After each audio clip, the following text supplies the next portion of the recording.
Alright, how's it going, everybody? This is Ismortah, and this is my custom Kingdom Death Monster campaign. This is episode 31, Lantern Year 10, and this is the Showdown with the Phoenix. This is the first time fighting the Phoenix in this campaign, and first time me fighting this Phoenix in a very long time, so it's going to be new to all of us.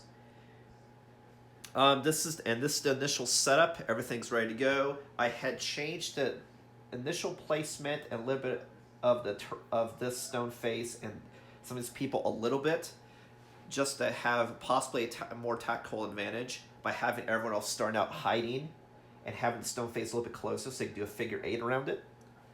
Because the Phoenix will start out with ambush, meaning it'll attack twice before we get a first chance to attack. So yeah, we'll see how it goes. But it's some pretty miniatures going on. Very big miniature, the largest one that I currently have for Kingdom Death Monster. Which will change when I get expansions end of this year, but we'll see when those arrive. But more exciting content.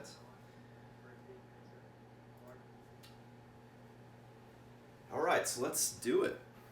So, the Phoenix again, how it plays is it always does an AI card and then a basic action. And the basic action is it teleports to you because of Materialize. It gets a basic action after its AI because of Zeal. And then it does this wind attack that teleports to you and then attacks everything in front of it all the way to the end of the board. That gets bashed backwards and hit. But if it has no target, it flies back to the Nightmare Tree and does the Stain, which is an AoE mental attack that then gives us age tokens on our Dreaded Decade. And when he actually ever does Spiral Age, for how many tokens you have, that's how much your character ages with hunt experience.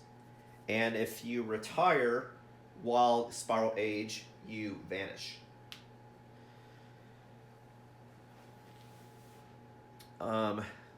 But that means I can also potentially game the system. If I have it though, have it in a way that whenever the monster does go back to Nightmare Tree, that means I know exactly where he's going to go back to, so I can hit him. Because otherwise he teleports, blasts people all over the board. But if I stay hidden and avoid attacks that hit everybody, when he goes back to the tree, that's where I can dogpile and do some damage, hopefully. Alright, let me get a swig of coffee. Start to kick this baby off.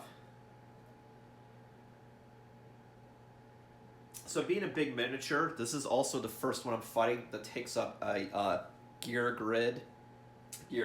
Space on the board equal to 9 squares. So the width of whenever it moves is 3, which is bad. That means it's easier for it to collide with my guys. But it's also good. That means it's a bigger target, so it's easier to get somewhere within the Phoenix and hit it. Like, for example, if I had Boss Mendy next to 2 other people, all 3 can hit it from one side, for example. Alright, let's talky more potentially deathy of the monster. Okay. So I have to remember also that Oku's speed is 6, just because of his natural trait increase. Alright, so the monster does an AI. Hopefully. And so the AI deck, the monster's got 13 hit points. He has 12 cards. 3 of them are A-level cards, and 1 of them is actually a legendary. So at all costs, I want to make sure that I never see the legendary. And hopefully only 1 or 2 A's ever, because it could really suck. Alright, here we go. First card is, unfortunately, an A-level card. Which, a fourth of the deck, you figure, a third of the deck is going to be really bad. It's going to be either A or L level card. So this is, it says Anal Torium. That does not sound great. Anal Torium. I'm not making this shit up. And the fact it's called Anal Torium makes me think that there may be shit in my future. Let's try to see if I get this to focus. If not, it's okay, I can read it to you. It's basically just, it says what happens, then I roll for whatever the result is. Yeah, time trouble focusing. Roll a d10. Okay, so I'll roll 1d10 and see what happens.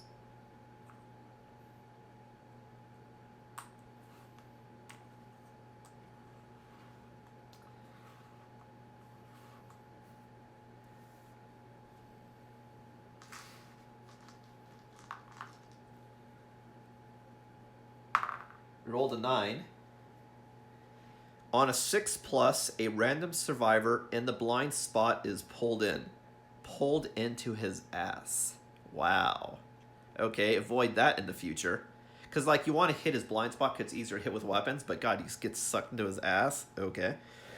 But we not only, we rolled high, but we also, so this would have happened, but there's also no one in his blind spot. So fortunately, this doesn't do anything, but that probably would have been really bad. Or maybe it's really good. I have no idea. I'm not going to spoil it by looking at the table. Or maybe I should. So basically, if you roll low, good things happen. If you roll medium, bad, high, really bad. Basically, there's a small chance of something good happening, but otherwise it's really bad. It's like instant death. Gets sucked into his ass. So I may want to be careful to not attack him from behind. On the other hand, it's an A-level card, so the fact that this came up and that focuses, that means now I may have some time, because I know this really bad card has already showed its face. Also true. Alright, so now it does a basic action, which it, the closest threat in range, everyone's hidden from view, so no one counts as a threat.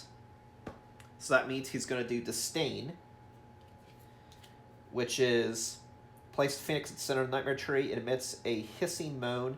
All non-death survivors suffer brain damage equal to the monster's level, and then Spiral Age. So everybody gets 1 damage, and then it does Spiral Age. And Spiral Age says if you had age tokens, you gain hunt experience, and if you gain too much hunt experience, that you would retire. Instead, you don't exist. But no one has any age tokens. Unless any sort of damage does... Let me see here. During a decade, everyone now also has the ability that they can roll d10 to remove age tokens. But it doesn't say I got any age tokens yet.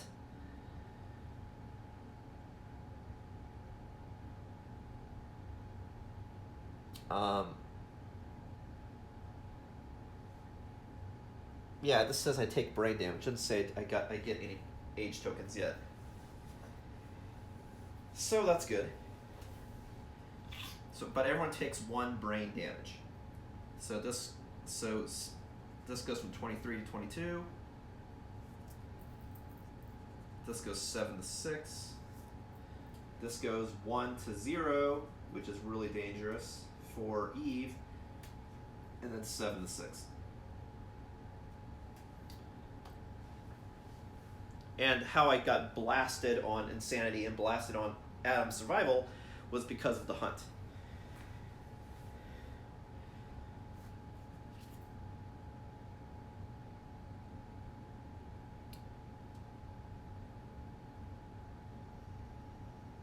Oh, I see. The closest threat in range if there's no target, the stain, and then whoever the target wants gains an age token, but no one has an age token yet. Okay, cool. So that was the monster's ambush round. Now it's going to do its actual turn. Okay. So this next one is Peck. The last threat to wound in range. No one wounded the monster yet. No target, the stain. And then target gains in 1 age token. But there's no target. So it just does the same thing. Everyone takes one mental damage. So this is bad, because that means Eve is about to even roll on that table. So she's got no insanity.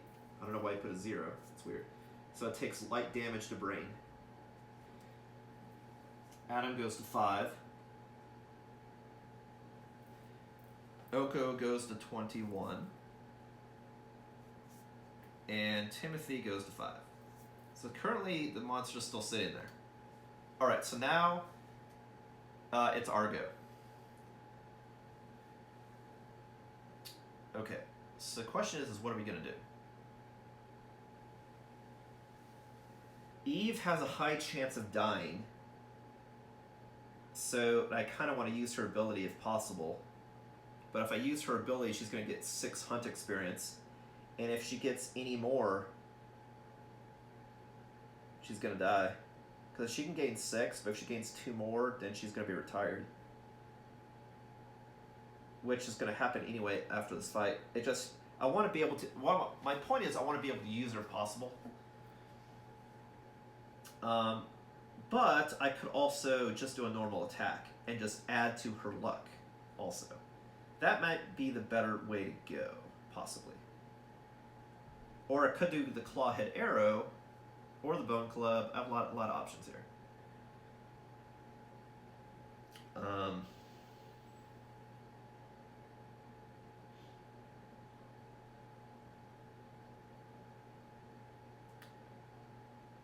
It seems like attacking behind it is not great because it does this.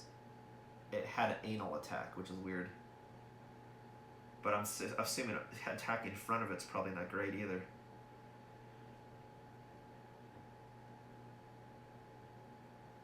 So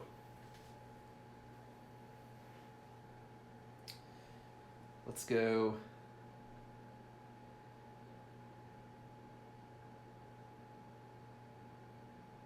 If I had thought this through, I should have switched the position on these two. That way it can instantly dash.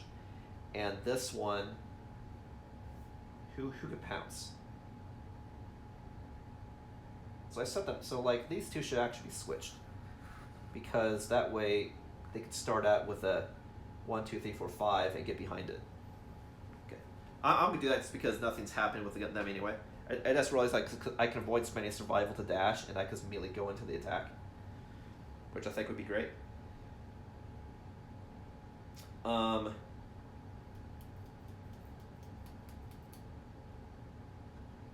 could definitely also have Eve shoot from the top here. I could also do, which is an action to climb it. But then when I'm on top of it, it gets range 2 on its shooting and +2 accuracy. So I might want to do that. I would waste an action going there, unfortunately. But I could do that. Plus, I could also charge Concentrate. Concentrate doesn't take an action, but let me see. It just says that... Well, let me see. Concentrate is in black. Maybe that has special meaning in the book. Let me check the book. If Concentrate's what I think it is, I'm assuming it's you're like meditating, so you probably take no movement and no action. Let me see.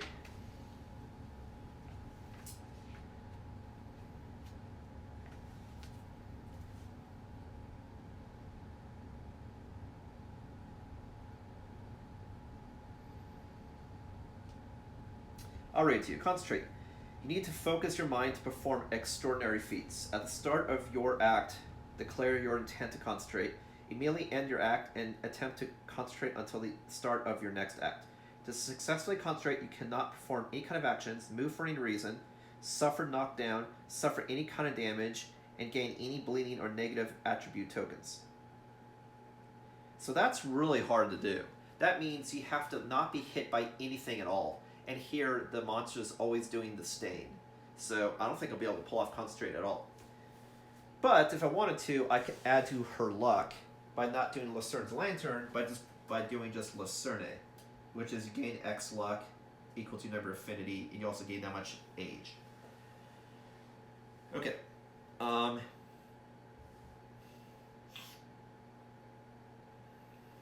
So...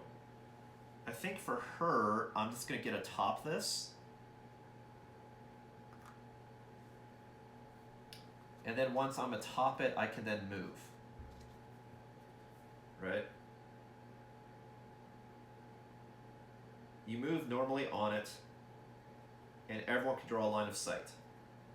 But I'm going to have everyone be in range anyway, so that's not going to be necessarily a huge thing. So she's going to spend her action to get on top of the stone face. That way I can shoot my arrow. And then I'm going to move to here. That way, in case it gets adjacent, I can still blast it with my hammer if I wanted to. My bone club. Okay, so that'll be her turn. Top stone face.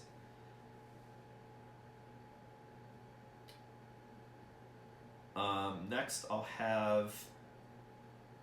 the safest attack go. So I'll do Oko, because then I give everyone for rest around a bonus to toughness. So I'll do that. So and I'll do his slam followed by his skewer. So his full move is 6. 1, 2, 3, 4, 5, 6. And since that was a full move, that then activates slam. Meaning now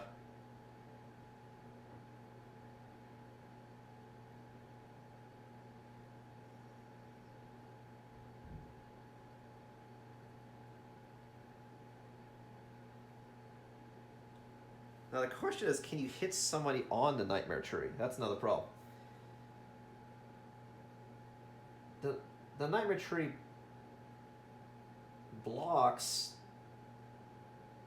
but not if you're on top of it. So I'm treating it like a stone face. Like stone face can block line of sight and everything, but if you're on top of it, the monster can still hit you, and you can hit someone else if you're within range. The reason I'm saying that is because it'll knock the monster back one space, so go like this direction.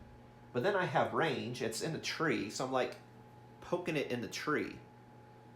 I actually started getting to, well, how high is the tree sort of thing.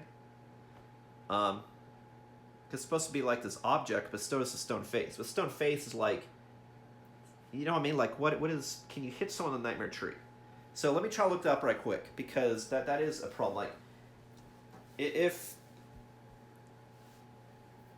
like this is a huge obstacle on the floor, but this is kind of like has a tree with a huge dimension. So can you not hit it when it's in the tree at all? I'm not entirely sure. I know if it's behind it, you can't do stuff because it blocks line of sight. But what do you do when it's in the tree? Let me see if I can't find something right quick. If not, I'll just make a ruling on it. Can you hit Phoenix while in Nightmare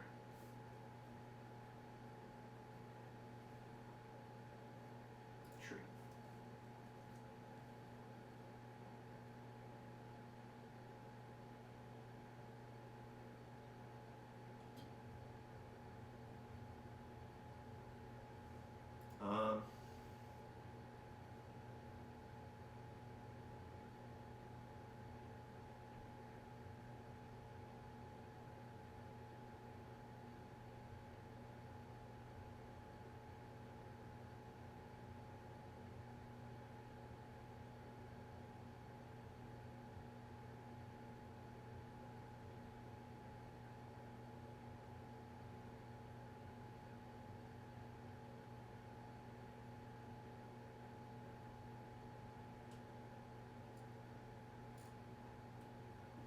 That doesn't answer my question. I want to see, like, can you hit Phoenix in Nightmare Tree? Yeah, that's what I typed.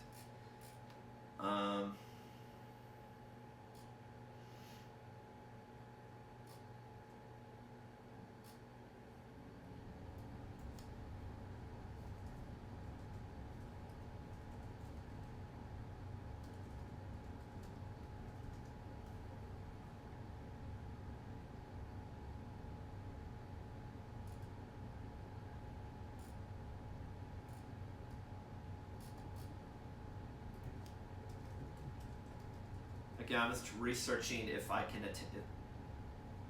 because it says that Nightmare Tree blocks line of sight. And so that I would assume that includes while it's in the tree at all? I don't know.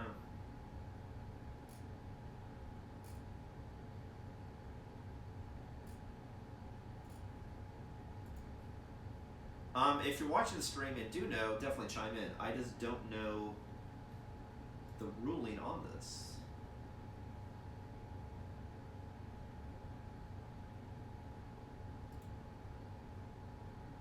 Only because like that'll happen throughout the entire fight. I know it's an object that blocks line of sight. And I know this, when you're on top of it, does not block line of sight. But what happens if this is in the tree? Can he still attack it? I don't know. And I don't think it says on the Showdown either.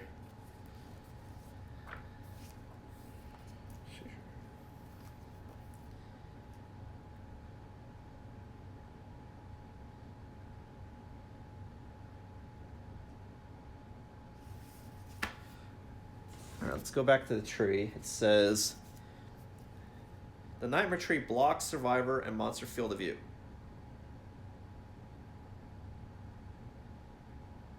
So if that's true,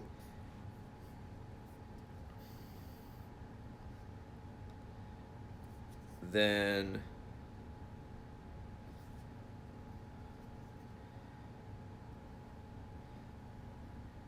that means even in the tree, I can't target it? Is that what it means? And does that also mean the converse? That means that if it's in the tree, it can't attack anybody adjacent?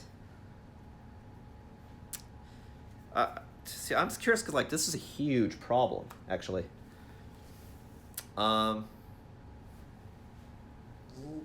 This is a huge problem. Let me try actually finding on YouTube another person that's fought this right quick, just because this would change the huge dynamic of the fight, because whenever it does disdain, it always does it from here. So it's like, can it hit me? Can I hit him? I don't know. That would change things. Let me try to find that answer. I did not envision that being a problem.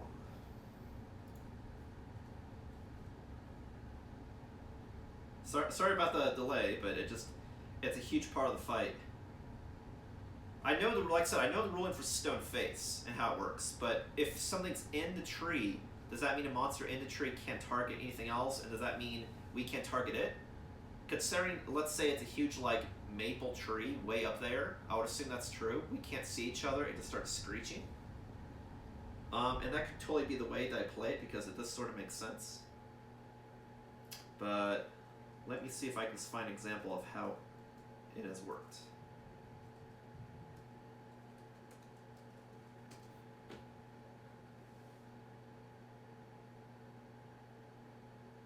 Okay, here's the Phoenix level 1. Let me see if I can't find the answer.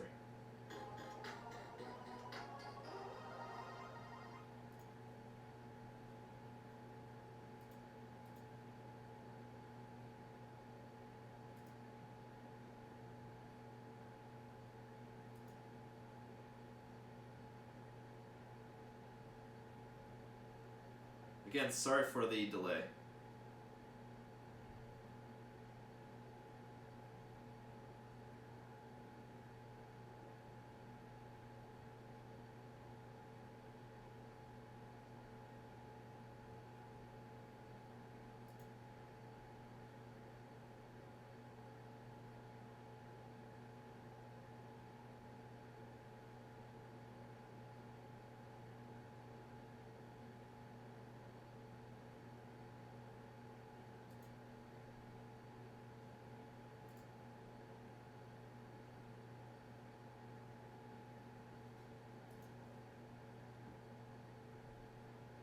Equal to or greater than the understanding, they suffer lost name.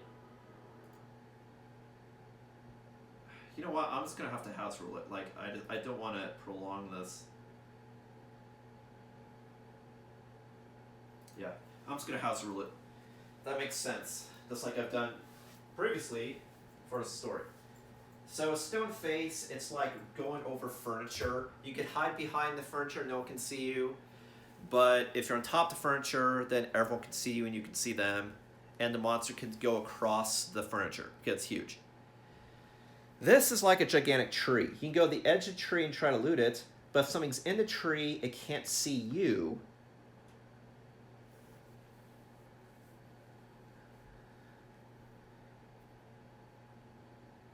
But then if it's in the tree, you can't see it.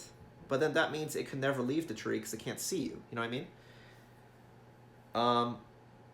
Shit.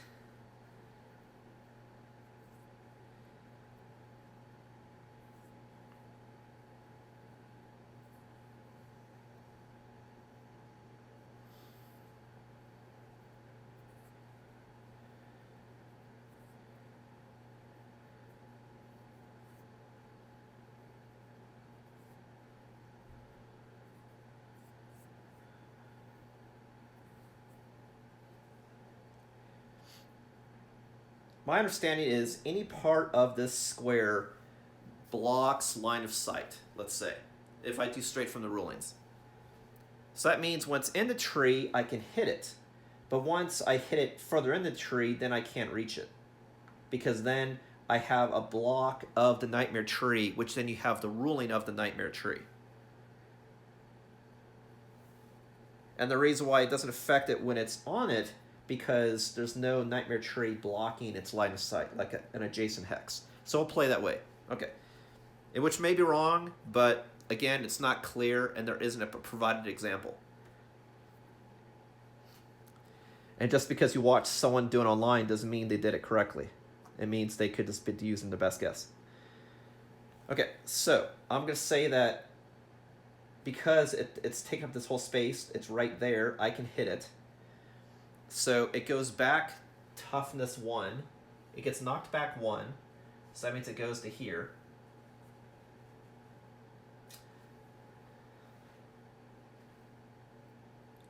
So I'll say it gets a -1 toughness for the rest of the round. Okay.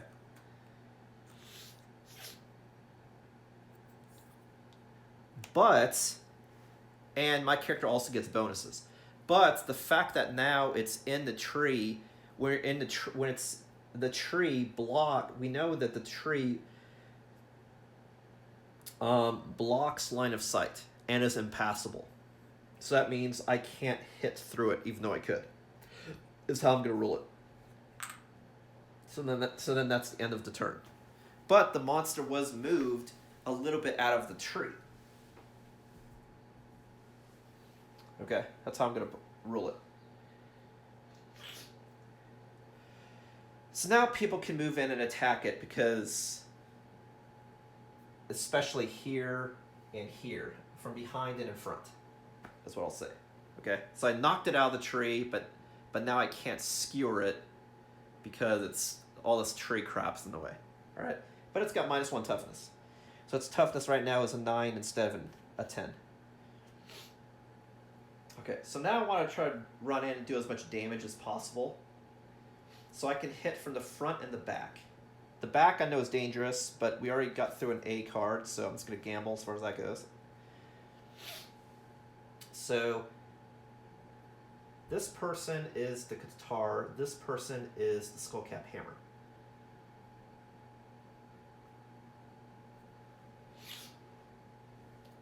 So if I dash, this person runs 5. Timothy. 1, 2, 3, 4, 5. But his accuracy is a 5 anyway, which is really good. But I could make it hit on a 4, hit it from behind. 1, 2, 3, 4, 5, 6, 7. But there was an anal attack, so that makes me a little nervous. But I don't necessarily want 2 people in front hitting it, because that means that if it does some sort of that wind attack or whatever and it stays there, it'll blast 2 people away, which would also be bad. So I'm going to go 1, 2, 3, 4, 5, spin a dash, and then get behind it. But just barely.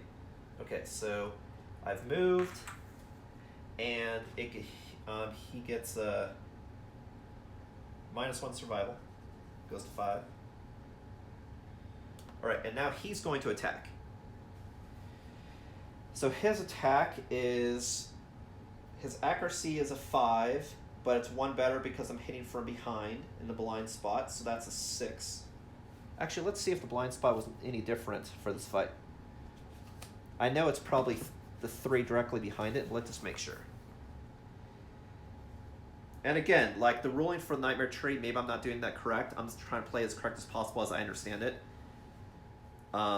Because it's not clear when an animal is on this, can you hit it and can it hit you? And can you target it? I'm assuming you count what's not on it, but adjacent to it. So like this is Nightmare Tree, so you follow Nightmare Tree rules. The monster's here, so I can still hit it because it's like the monster is there. That's how I'm ruling it. Yeah, so the blind spot is just exactly behind. Okay. So hopefully nothing bad happens. We'll see. That's always what you're saying, right? Hope nothing bad happens. So I roll 5 dice that hit on a 4.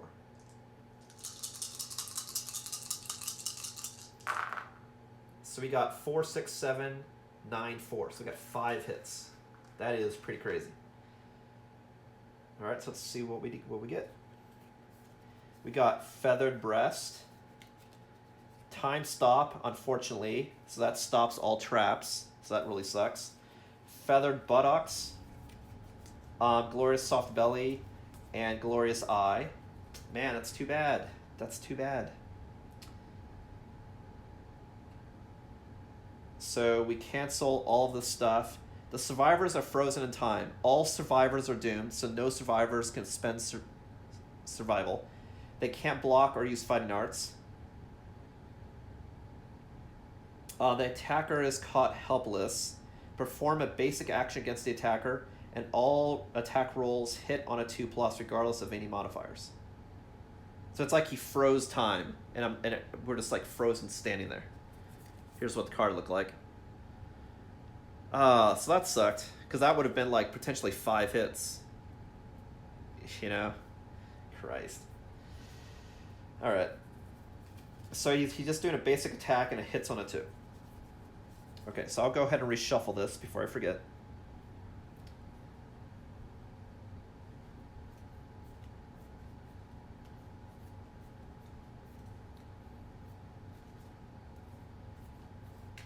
Just dropped a card. I don't like traps. I just want to hit. That's the thing, like, I need to find ways to stop this traps from, you know, becoming a problem. But of course I also drew so many cards that even if, like, I used the cat eye, I would still draw it, you know? It's more like you want to be able to find a trap and permanently get rid of it. That way you can, if possible. 'Cause, man, traps. Fuck.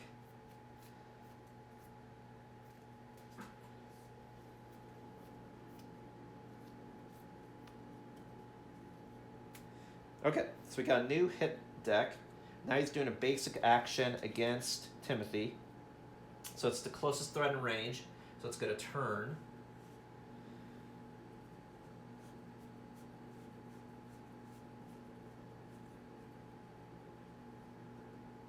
Which is like its move. It's like it's just not moving around.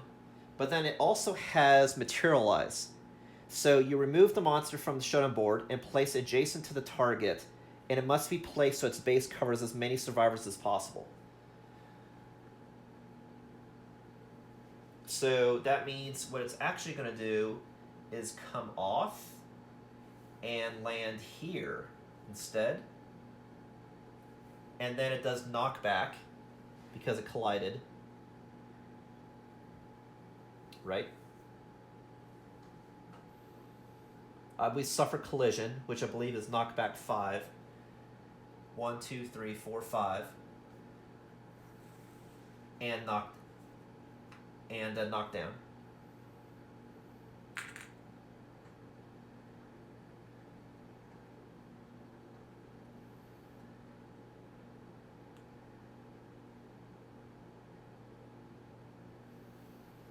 and then it collides, and then it does attack, which is speed 2.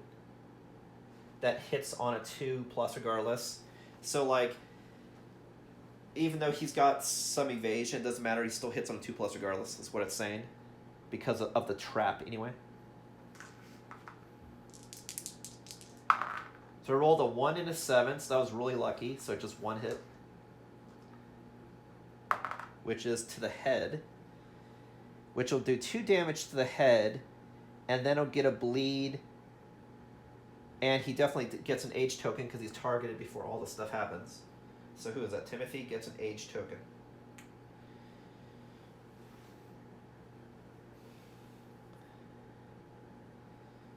So the question is, do I want to stop the damage? Like this, the age happens regardless because you're targeted. If you're ever targeted by the monster, you age. So it's sort of like Medusa. If you look at it, the bad stuff automatically happens. Do I want to take 2 damage to the head and get knocked back?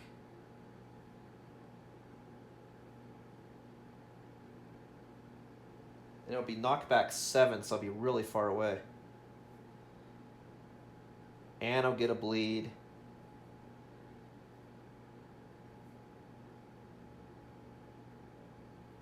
Let's see.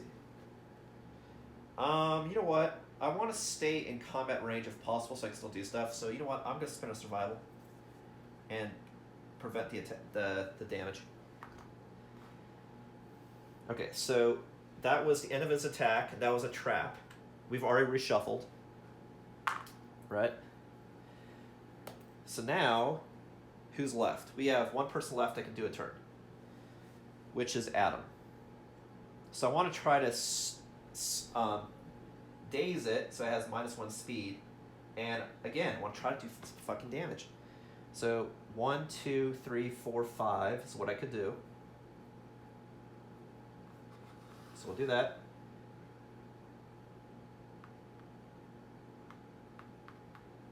Unfortunately, I'm right in its ass, which I'm worried about because it's an anal move. But I'm going to chance it because I need to do damage. I don't want to spend any more survival than I have to because this survival is actually only a 1. Okay, so we're going to attack. And now that's 3 dice. That hits on a 6, but because I'm in the blind spot, then that's actually a hit on a 5. So 3 dice, hit on 5. And I do 2 attacks with both hammers. So I'm using the first hammer on the left. We got a 3, an 8, and an 8, so that's 2 hits. We got Glorious Soft Belly and Hard Beak. Hard Beak is super dense.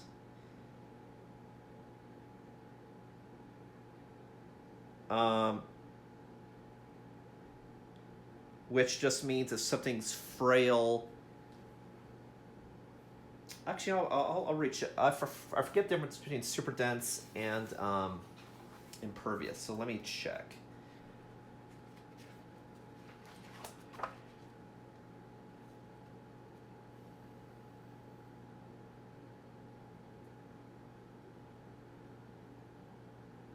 Yeah, so super dense means you can wound it as normal. It just, if it's a frail weapon, it breaks. Whereas impervious means you can't wound at all. Okay, so that has a reflex, so I'm going to do that last.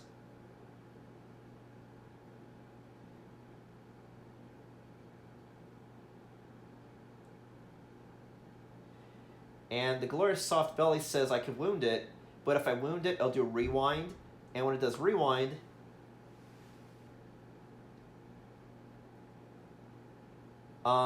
it prevents the attack if you had any age tokens. Now, Adam doesn't have any age tokens left, which would be indicated here. So it's still safe. So I'm going to do that first and then Hard Beak last. Okay, so to wound, its toughness, again, right now is 9 because it got knocked away for us to round. It got slammed. And Adam's toughness is a 3 plus 1 is 4.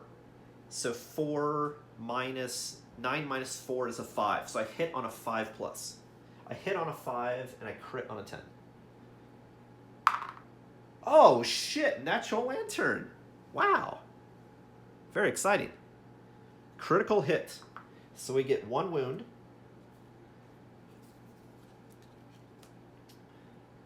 And then he then does rewind. But he only does rewind if I had H tokens, which I don't. But I did a critical hit. So we get a critical wound. Persistent injury, open wound. When the monster draws an AI card, roll 1d10. On a result of 1, it suffers a wound. So that's cool. So every turn, he could potentially get another wound. So that's persistent injury. Awesome. Next one is hard beak. Again, a hit on a 5 and crit on a 10. Oh god, that was almost another lantern. You saw that. It teetered from a lantern to an 8. But that is a wound, which is cool. So that's another wound. And then the monster has a reflex, which says the monster's, hitting the hard beak. The monster's glare pierces the survivor's puny mind, causing explosions of pain. Turn to face the attacker and roll 1d10. Okay, so first we're going to turn this monster very carefully this way. So it's like my spear, I knocked it sort of out of the tree so people can attack it. But then he couldn't reach it. He just sort of like got it out, like with a broom.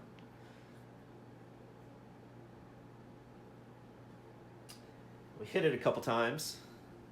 Well, actually, Adam hit it. So let me flag that Adam did use his club successfully. So if he lives, he'll get another proficiency.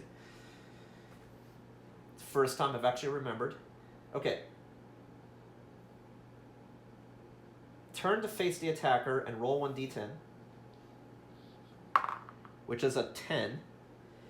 If the result is less than the attacker's hunt experience, they suffer 1 brain damage. If the result is less than the attacker's hunt experience, the attacker's hunt experience is 3, it is not less, it's greater, so nothing happens. Cool. Alright. Alright, so that was his 2 attacks with this weapon. Now I'm going to use the other weapon. So I get another chance. So I roll 3 dice, and this time I hit on a 6 because I'm facing it. We got a 1, a 5, and a 6, so we got 1 hit. We got Feathered Breast. And something happens if I wound it, which is basically the same thing. If you have an H token, then it undoes the damage. So what I'm seeing here is the monster does some sort of shit attack, and also you get penalized if you have any H tokens. It's either you can't hit, or you start fading away from existence. So I definitely always want to remove H tokens always, is the theme I see here. So I actually never want it to do the stain, because then people waste their turn removing H tokens with Dreaded Decade. Okay, so the wound, again, it's the same thing. I get 4 to strength, but then he has -1 toughness, so I hit on a 5, crit on a 10. And that was complete waste. Well, it was a miss, I'll say. So it was a 3, so that was a miss. So far we've done 2 damage. He's got 11 hit points left, which is pretty good for 1 person. It's just everyone else weren't able to get in there, is the problem. Okay. So that's the end of his turn. Now it is the monster's turn. So Eve is knocked down, and currently the only person with an H token is Timothy, which is denoted here. Okay. Alright, so the monster goes Pitying Sigh. Pick target, all survivors in field of view. So because there's still this here, this blocks field of view, this box blocks field of view, and this blocks field of view. Unless the monster is actually in that square. So the only 2 people in field of view right now would be these 2, but if you're in the blind spot, you're not in the field of view. So the only person in field of view is actually this person, which is Adam. So each target gains 1 H token. So Adam gets an age token. And then intimidate all targets, which is just he's the only target. If the target is insane, is the target insane? Yes. They laugh in the face of the monster's ignorant condescension. They may spend 3 survival to gain 1 courage. Otherwise, you take 2 brain damage and knock down. So I can't spend 3 survival because Adam doesn't have 3 survival. He only has 1. He only has 1 survival he can spend. Like, I could spend this to do a survival action, or in place of survival, but still it's only 2. So he suffers 2 brain damage and is knocked down. So we're knocked down.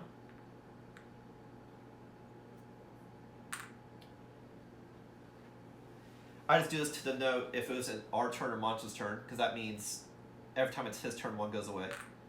And he takes 2 brain damage. So his insanity is 5, so it goes from 5 to 3.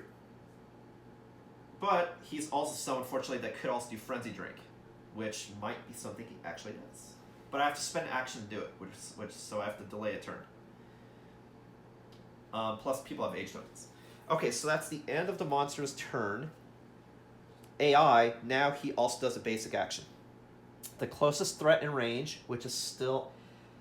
the closest threat in range. Anyone knocked down, if I recall, is not a threat. Let me double check that. Because if you're knocked down, you're not like... you look defeated. Is the idea there. The closest threat, but there is no threat technically.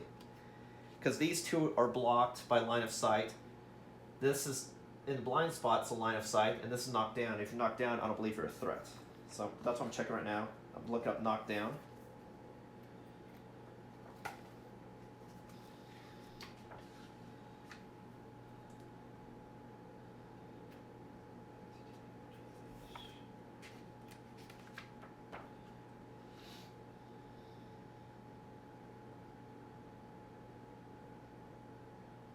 This doesn't say anything specific to knockdowns, but I could have sworn I read that, so I'm going to look up threat.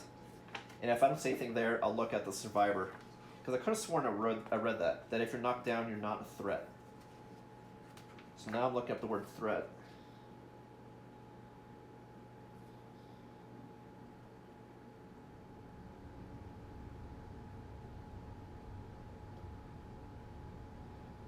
Yeah, if you're knocked down, or you have special ability or gear or trained blocking line of sight, you're not a threat. So that means currently nobody is a threat. So because no one's a threat, he's going to do disdain. Means he's going to place a phoenix at the center of Nightmare Tree and then emits a hissing mote. So he goes back to the center of the tree.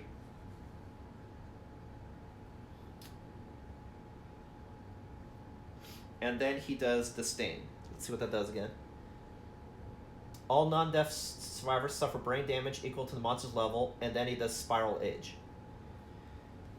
Okay, so everyone takes another brain damage, which means something bad's gonna happen to Eve, because it's gonna be a severe injury to the brain. But I'll do that last. So Adam goes to 2. Oko goes to 20. Timothy goes to 4. And then Eve, we roll on the table. Alright, so let's look up brain damage. Which could not be good. Or it could be good. We'll see. So this is brain trauma. Brain trauma, again, you look at this table. As you see, the person's going pretty crazy.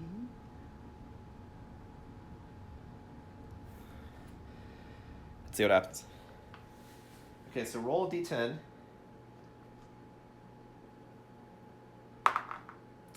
It's a 9. It was almost a 1. New perspective. You are knocked down and gain 1d10 insanity. So Eve is already knocked down, so doesn't get knocked down again, but does gain 1d10 insanity. So she gains 4 insanity. So that was pretty lucky. Okay, so gain 4 insanity. So now she goes from insanity goes to 4. So now she's insane. She's like, oh, that's what's going on here. Okay, but now we do spiral age, which is this one. Remove all age tokens and gain 400 experience for each token.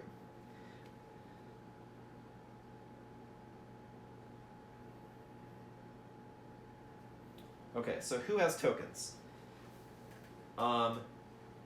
Adam has 1 token, so you gain 400 experience for every age token. So Adam gains 400 experience. And again, like I said, when I play this game, I do milestones immediately. So because he'll reach age 2, I'm immediately going to do the age bonus. That is how I play. Okay. Because it's fun doing stuff as it triggers, and it also that way it's one less thing to track. So I got 1, 2, 3, 4. So that's it for Adam. And then he goes to age 2. So we'll go ahead and do that. So see, it's making people more powerful in the fight, but it can also kill you. So now he all of a sudden got wiser and older. 107. My kitty's kicked his toy accidentally. He does like toys. Because he is kitty. Alright, so age 2, improved reflexes. Again, this is what the age looks like. And I reached age 2, which is on the lower left. So I basically roll to get something.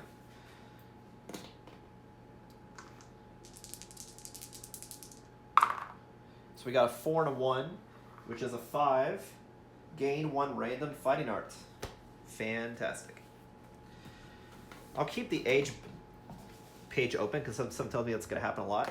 So I gained 1 random fighting art. So I'm going to shuffle that right quick and gain a fighting art.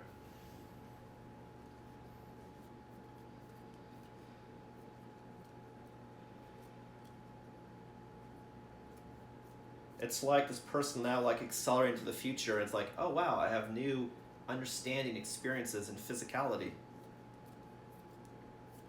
Very temporal.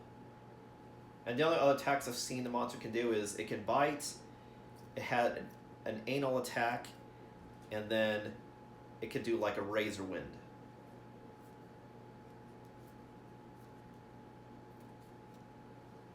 Which, to be honest, would have been the better move to get hit by that. That way the other 3 can attack. But he was knocked down, so it is what it is. Plus, I have to remember, some of these people have disorders. I hope I didn't overlook. Let me check.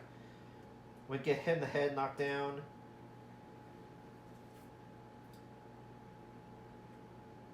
Post-traumatic stress.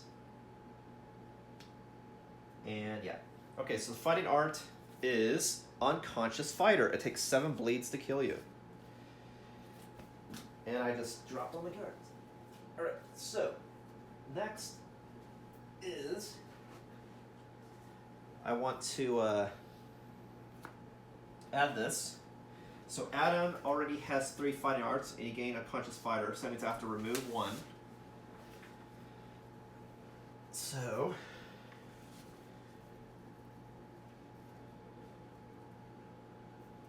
he's got Mighty Strike, King's Step.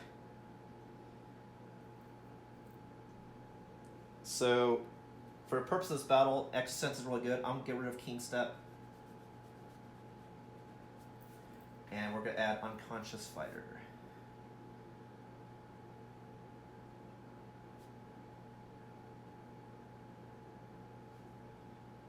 Which is 7 bleeds to die, as opposed to 5.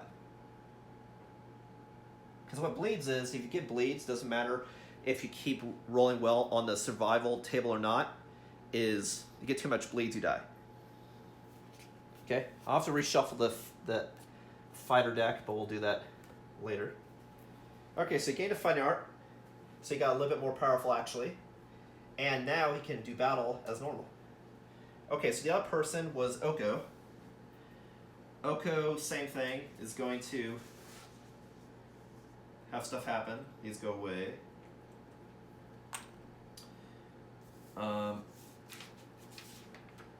Oko. Oh no, it wasn't Ogo. Ogo. It was Timothy. Timothy had 1 token, so it gains 4 hunt experience.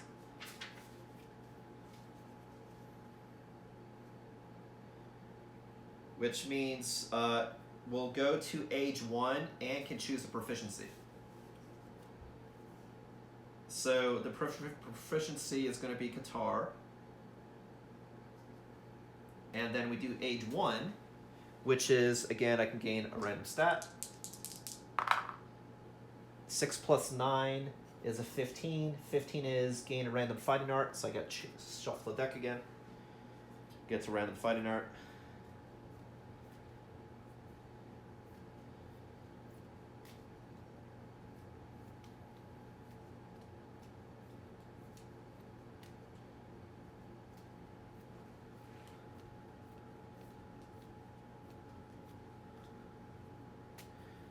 The random fighting art is cross arm block.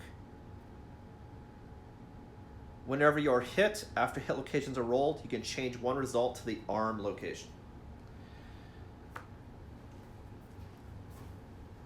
Okay, so he only had 2 fighting arts, so this is the 3rd one. Cross arm block. So I'll just say 1 hits allocate to arm.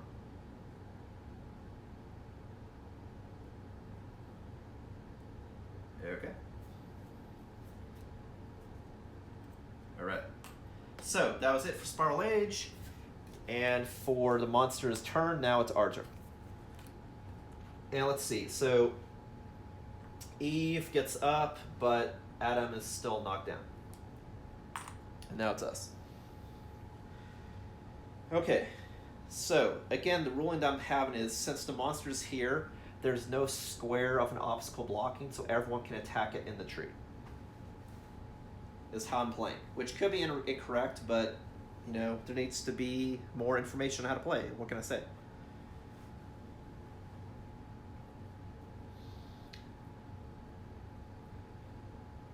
I'm doing it by is anything in front of it blocking? No. Nothing's blocking line of sight of it looking at us, and we look at him and us hitting. But if there was a square of Nightmare Tree in the way, then that'd be true. So I'm saying everyone can attack. And no one has any H tokens, so I know no one will get hit by Rewind either. Cool. So I don't want to waste any turns setting up anymore because this H thing could hamper us really quick. I definitely don't want to go more than like 4 or 5 rounds with this guy, for sure. And I want to get people on the other side of this. That way if they're knocked back, they stop here. That way, of course, if anyone's knocked down, they're not a target. What I mean is, like, I don't want to be people not in line of sight, is what I mean. Because that's what forced the age thing to happen. Which is great. So a couple people got some new abilities, but we need to we need to pound. So I can go 1, 2, 3, 4, 5, and then I have to dash again, but then I have cumbersome weapons, so that's not fruitful. So I could manipulate the AI cards first, and then try to get rid of those AI cards, or I could do it last. So maybe I'll use this person later. Now I could also use this person to get up this person. So I think that's what I'm going to do. Because since she's so far away. So I'm going to spend survival to use Encourage to remove the knockdown.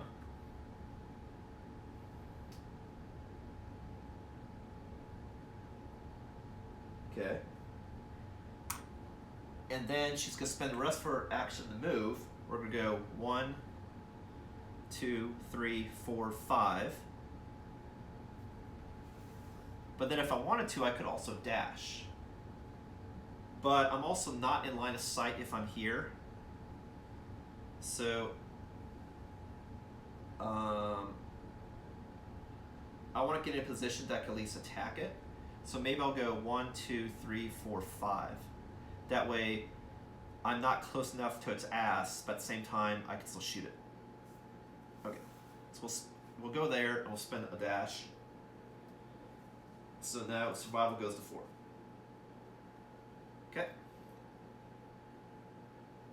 So that's it for her.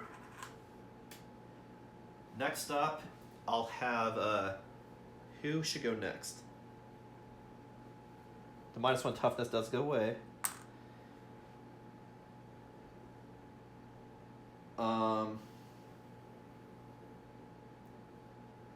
I'm too close to do a slam again,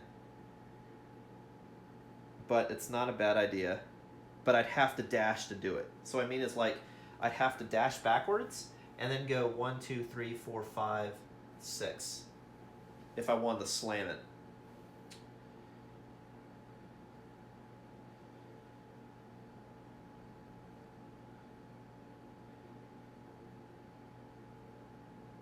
And actually, I think I would rather slam it in this direction. Okay, so we're gonna, let me see, who is that? Timothy? No, Oko. So Oko's gonna 1, 2, 3, 4, 5 for a dash, and then go 1, 2, 3, 4, 5. Oh, actually, she goes 6. 1, 2, 3, 4, 5, 6. Full move. And then we'll do a slam followed by a skewer. Okay? So she spent a dash. So that goes from 6 to 5, or he did. 6 to 5. And then did a slam, meaning the monster now goes... But see, every time I do that, he can't reach. Do I really want to do that? Because every time I do that, then he doesn't hit at all. Fuck. I might get bonuses, but then you don't hit. You know what? I'm not gonna do it. It's just... I think it's good to make it a little bit easier, but then it's another chance I could be attacking. But now I forget exactly where he was. But he was like here somewhere, right? So I'm just going to move to here and just attack as normal. But I'll be at range 1. I'll be a little far away. Okay, so now we're going to attack.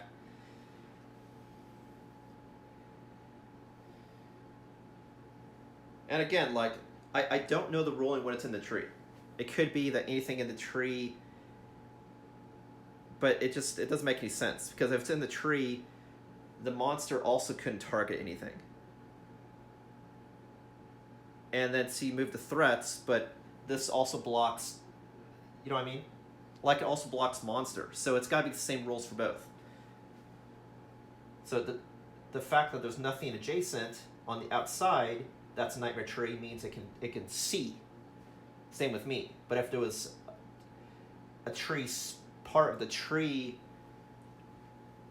adjacent, you can't, it would block whatever's there. That's how I'm going to play. Like I said, it's just not clear. Okay, so we're going to attack with we're going to impale.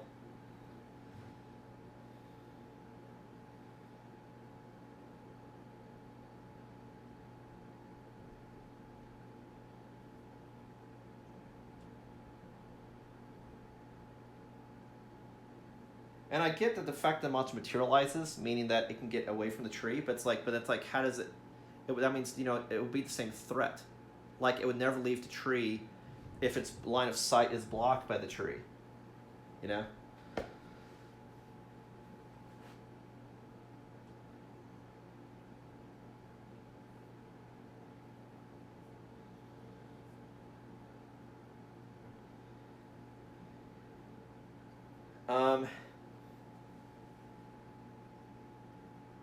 I'll try to look it up one more time, because when I did this hits before...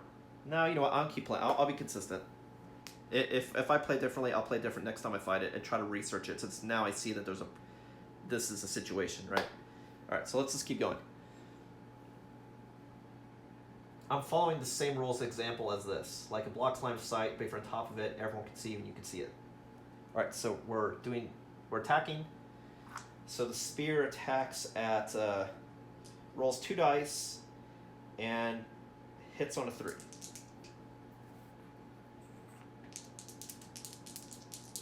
No slam or skew or anything. So we got a 5 and a 6, so that's 2 hits. So we got tiny wing hands and glorious handed feet. So 1 is impervious, meaning you do no wounds at all, but if you crits, something happens. And then 1 has a reflex. So I would rather do the reflex first, because I want to try to get some damage in. Okay? So the strength of this is a 5, plus 1 is a 6, and the monster's toughness is 10. So I hit on a 4, and I crit on a 10. We got a 3, so that's total miss. So that sucks. Reflex. The monster's glare pierces the survivor's puny mind, causing explosions of pain.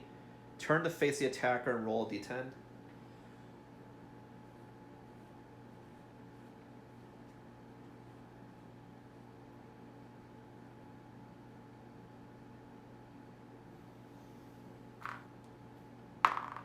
Three. If the result is higher than attacker's hunt experience, but it has no age token, so this is total wash. It's fine. Does nothing. Okay, so now we do it again. Hit on a 4, crit on 10. But I can't do any damage. I can only crit because it's impervious. So it's 6, so no damage. I dislodge some parasites. That's it for the turn.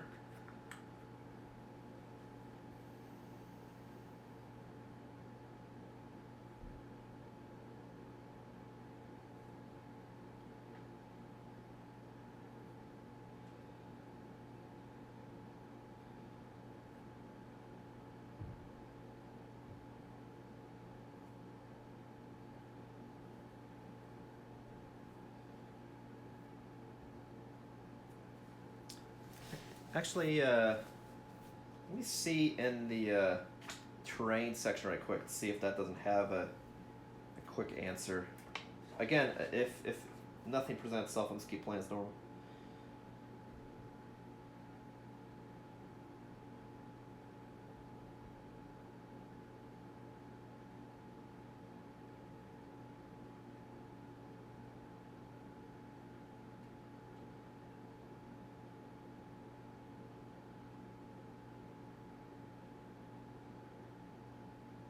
Yeah, for field of view, it's always the center to the center for line of sight.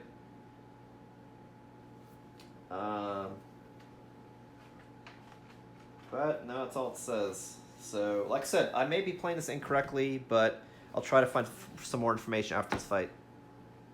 Because, like I said, like if you have it saying that if you're even touching the base, then it blocks field of view,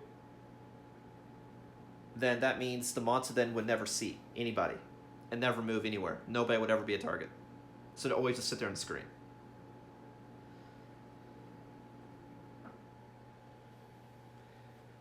And then it would never move to a target because it can never see anything. You know what I mean?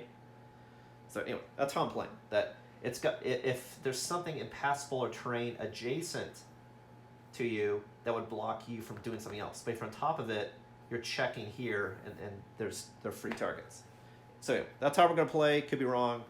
I'll have to look it up after. But I want to be consistent. Okay, so I have 2 people left that can go. So no additional hits yet. We've done 2 damage. We got to get some more hits in. I'm scared about hitting it from behind for obvious reasons. So I'm going to do this person first, who is Adam. And hit from the side. So we'll go 1, 2, 3.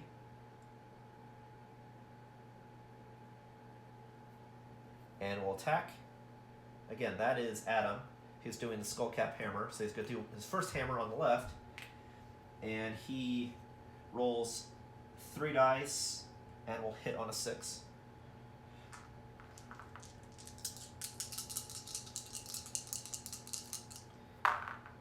We got a 9, a 5, and a 3. So that's 1 hit. We got Feathered Neck. You strike the monster's thick neck. Okay, to wound, 3 plus 1 is a 4. So I wound on a 6 and crit on a 10. 6 or 10. We got a 9, so that is 1 hit. 1 wound.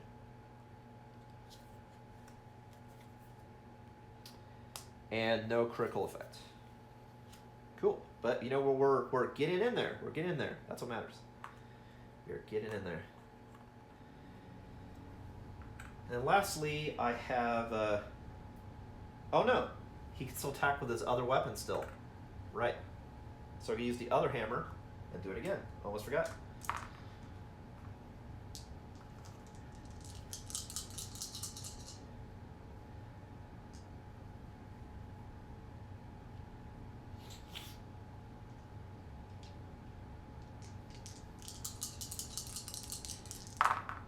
So we got a 9, a 4, and a 4. So still I got no perfect 10s, so I don't get that bonus. But I got 1 hit. Another hit. Card stick. We got Tail Feathers, which is impervious. The molting feathers fly through the air. But it does have a crit effect. So I can't hit it, I can't wound it, but I can crit. Rolled an 8, so nothing happens.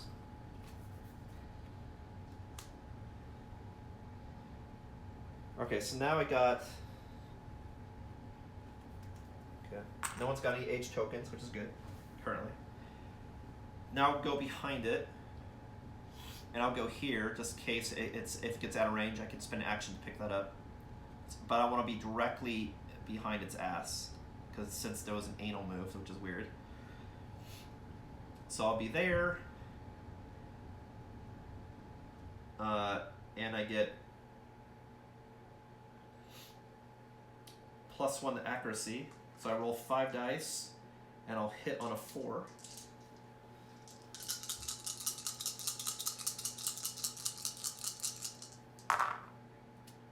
I got a natural 10, which means nothing for this character. But I got a... Actually, no, you know what? That could have also been a pounce, because I went 3. So it's actually a pounce, which means I get +1 to luck. Well, I already get +1 to luck. It means I get another +1 to accuracy and +1 strength. So that means I actually hit on a 3. So I got 5 hits. And I get +1 strength. But unless I draw a trap again, then that's going to be bad. Because if you draw a lot of cards at once, you have a higher chance when you attack to get a trap included in your retinue of cards, you know? Fortunately, I lucked out. I drew 5 cards, and none of them are a trap. So that was really lucky. So 1 happens if I fail, so I'll probably do that one last. So I got Glorious Armpit, Glorious Hands, Inner Face, Feathered Buttocks, and Soft Lower Gut. Some of these have Rewind, but it doesn't matter because I don't have any age tokens yet. Soft Lower Guts in the front, Inner Face to the front. You strike the monster's powerful digits, put in the front. Failure, I put in the back because that does basic action. So I'll have Armpit and Buttocks in the last. And I'll do Inner Face first because it's a higher chance to wound. Because -2 toughness to wound there. And then I'll do Glorious Hands. Well, Soft Lower Gut is -2 to wound also. So I'll do Face, and then Gut, and then Hands, and then Buttocks, and then Armpit. Okay, so the wound. Strength is a 4. Strength is actually a 9. Why is it a 9? 5, and he has +4 strength. So I have 100% chance to wound because it's also +1 because of the attack. So this could be these all could be guaranteed hits. It's just to crit. It's a 9 to crit, but otherwise it's a guaranteed hit. Okay, that's an 8, so that's a wound. And then it says there could be death blow stuff, but I didn't do a death blow. soft lower gut. That's a natural lantern, so that's a critical wound. So he did 1 wound, and then whatever it says, critical wound on the soft lower gut. The Phoenix's belly opens, spilling a thick, foul-smelling ooze. Any adjacent survivors begin to vomit and are knocked down. So I've been forgetting to also do the soft, glorious belly, so I should have rolled that at least once. So I'm just going to roll this to see. That was a 1, so he does take an additional wound, because I should have rolled that last time. Okay, so let's go record that. Because of soft, glorious belly, that he has got an open wound. Okay, so persistent injury, time leak. Any adjacent survivors are knocked down. So the only 2 that are adjacent are these 2. So they're both knocked down, so that instantly ends all the rest of my attacks on it. Unfortunately. But then persistent injury, time leak. All survivors gain Age Eater while this persistent injury is in play. So I'll have to see what Age Eater means. I'm thinking that's a special fighting art. Oh no, it says here, it's Age Eater. You could spend 3 Age tokens to gain 1 survival and suffer 1 brain damage. Okay, but you should never get 3 Age tokens, because that means if he does Spiral Age, he'll instantly die. But anyway, that's another persistent injury. So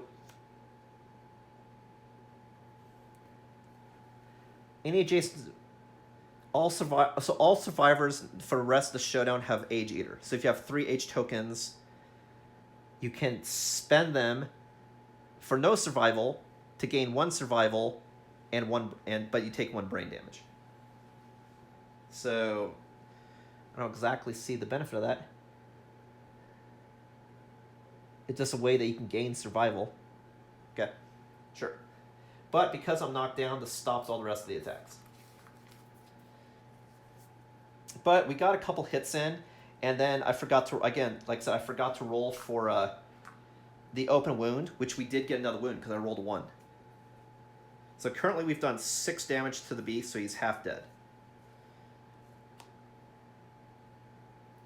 Alright, so these 2 are knocked down, and that's the end of everybody's turn. Okay. Alright, so now is the beast's turn. I'm hoping I got rid of the other A's and legendaries. We'll see. No one has any current Age tokens.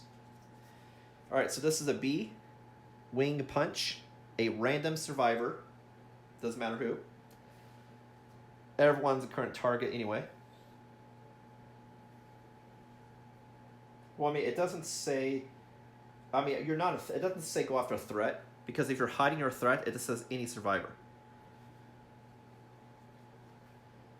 So I'll do random. So I'll do 1, 2, 3, 4, 5, 6, 7, 8. And then re-roll if it's higher.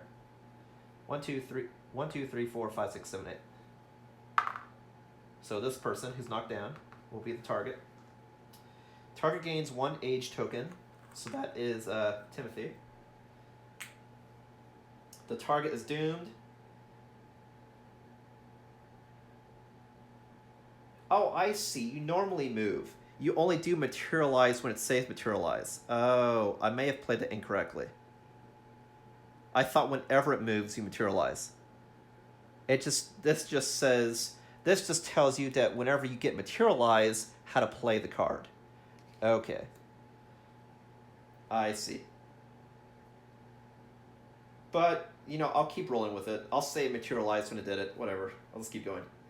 So target is doomed, materialize and attack. So when it materializes, it tries to overlap. So it's going to overlap this person and knock it back. But it can't get knocked back, so this is as far as it can go, but it's already knocked down. Okay. So in this case, nothing happens. So now it turns.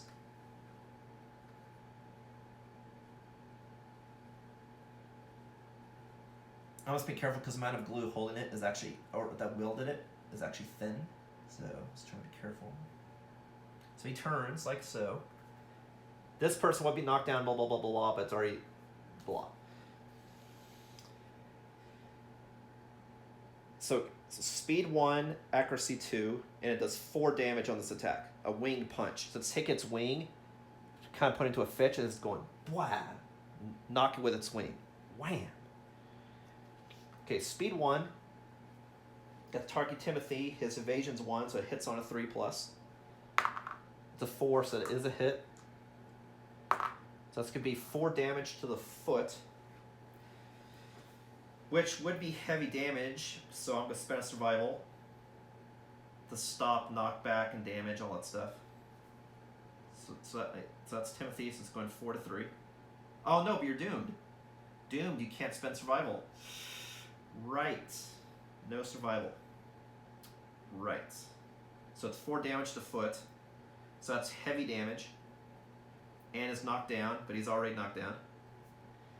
And then knockback 7 and bash. He can't go backwards because he's hitting this. And his bash means you're knocked down. Okay. So that's it for the AI.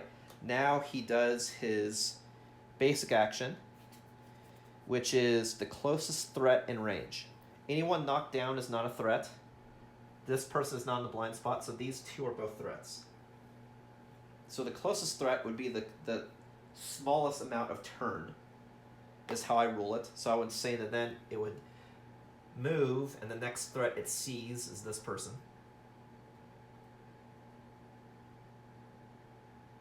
Okay. The good news is since it's doing a basic action, it won't do the sting. So the speed 2 and accuracy. Eve has 1 evasion, so it hits on a 3+. Got a 6 and a 9, so it's 2 hits. We got chest and head, so it's 2 damage to chest and 2 damage to head. So 2 damage to the head takes it to 0. 2 damage to chest goes to light damage. I could have spent survival, but I don't want to because, well, it's because I don't want it. But the target does gain 1 age token. So Eve gets an age. And then Razor Wind, knockback 7, and gets 1 bleed. Because the Razor Wind. So it gets bleed. And then Razor Wind, so it gets knocked back 7, which just goes all the way to the end of the board. And knocked down. And don't get 2 because it has to wait till the beginning. It has to wait till the end of the monster's next turn. Okay? Alright, so that's it for the monster. Now, some of these tokens come off. So I take off 1 from everybody. So Eve is still knocked down and does have an age token. And Timothy has an age token. So I want to definitely try to remove the age tokens before spiral action happens, for sure.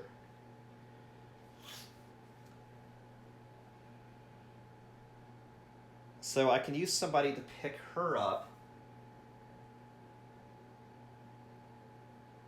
And then she can technically could use a dash to get in range to attack then. Well, no, because she wants to remove her age token. So she's going to move and use an age. Well, let's do this in order. That way it's not confusing. Let me get some drink.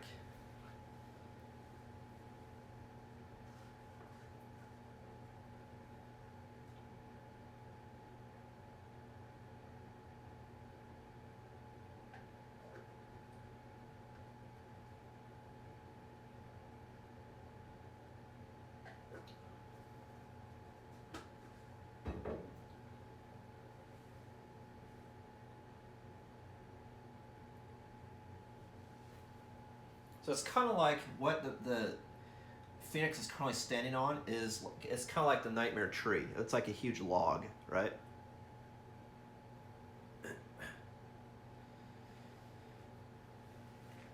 Just trying to get it.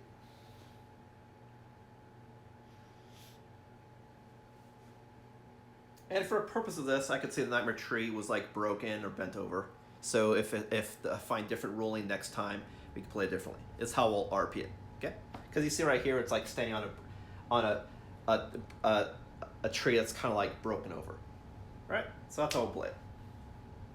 In case the ruling's any different, I just want to be consistent. It's not fair that you have the monster have certain rules that then we don't follow. Like if you say it blocks line of sight for both, then you can't say if it's on top of it that it can see, but then saying that we can't see, or saying that it can attack us but we can't attack it. You know what I mean? It's got to be the same rules for both.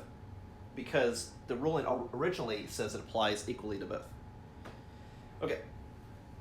So, I know I had the stuff as far as bonuses and stuff, but I think I just want to fucking kill it. Like, we've already done 6 damage. Oh, I forgot to roll for its AI again. Let's see if it takes a wound. 1 sec. Nope, it's a 10. Okay. So...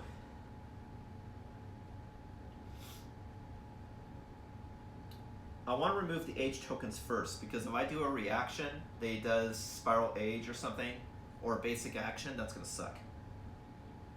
So I want to remove the tokens first. So Timothy and Eve need to remove their tokens as an action, but then I need to spend an action to pick her up to do that, so that means only one person can attack. So who's the person I want to attack? That really only leaves Adam and Oko. So the hammer and the spear. So these two back there.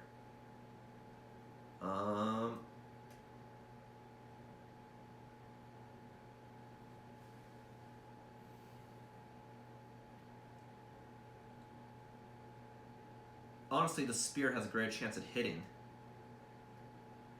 Did I hit with... God damn it, I already forgot again. Eve I don't think hit yet. Did the spear or... God damn it, I already forgot. Son of a bitch. As far as see if somebody wounded.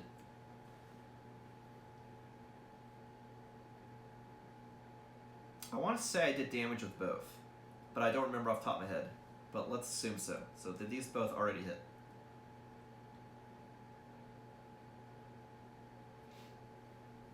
God, I did so great. That's I keep forgetting. Like, whenever you take damage, whenever you wound, do you already have one of these? Yes or no? Just gotta remember that. Okay. So I think I want to attack with Oko. That's what I'm saying. Because he has the most survivability. Let's have that person that draws the aggro and does stuff. Okay. So let's have Timothy. Wait.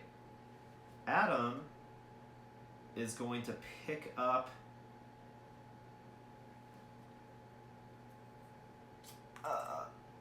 is going to encourage.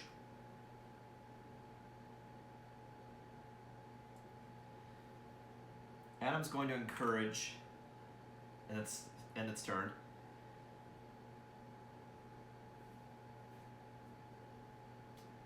Eve then is going to move forward a little bit.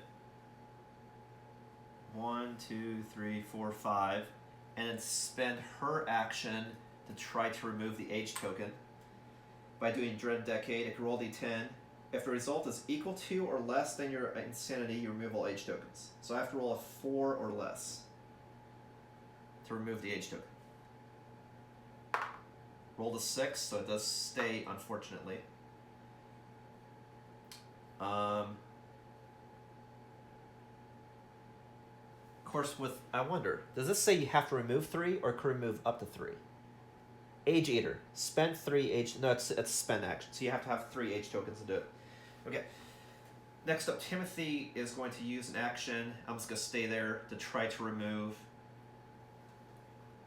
his thing as well. So he has to roll a 4 or less. Roll the 10, so that stays. So Oko is going to try to do damage. So again, like I've done, I believe, was it 6? We've done 6 damage. We got to do, well, 7 more damage, actually. I'm going to stay away from the monster, though. I'll stay where I'm at. Unless I want to dash backwards.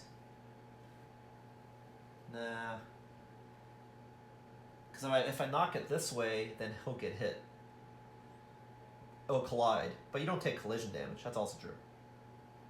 Meaning, what I could do is I could spend a survival to dash, and then just have him have all the bonuses. But the problem is, it's the same thing, the whole tree thing. If I knock him out of the tree, then you could say then the tree's blocking line of sight. Okay, so that's why I'm not going to do that. Okay, so I'm just going to stay there and attack. Be consistent with the rules that I have created. Okay, so his speed is a 2, but he hits on a 3+.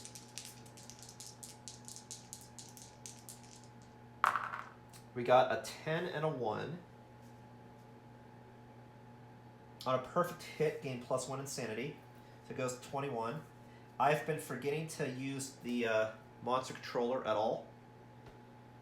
I've been totally forgetting. So I don't even know where it is. So I'm just going to say that no one got it so far. I'll just start now. So I'll just start with Eve. I'll start with Adam. Let's have it go this direction. Now I'll have to start with Eve. That was my first choice, which was random. So, okay. So what am I doing?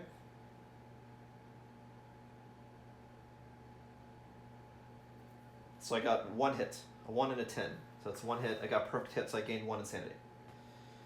Okay. So 1 hit. We got Glorious Primary Eyes. It's first strike.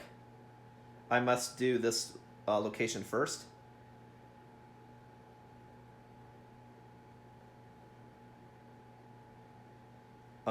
So I can choose to cancel this attack. And the reason why you want to choose is because the reflex it says here is the monster stares into your future and kills all your children. The attacker suffers the destroyed genitals severe waist injury. So obviously that means I can't do intimacy, but I want to see what also happens if I have destroyed genitals. So I'm going to look up that on the injury table right quick. Which is waist, right?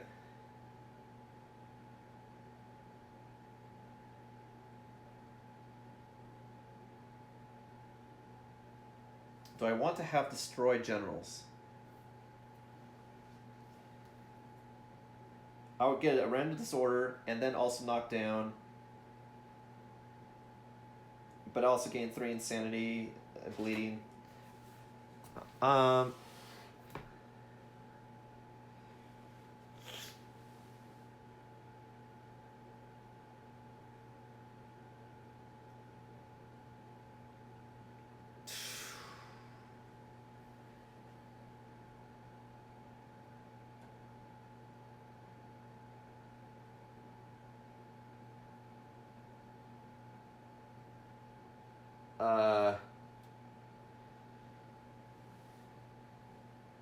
No, man, I gotta kill this damn thing. He's doing all this time shit.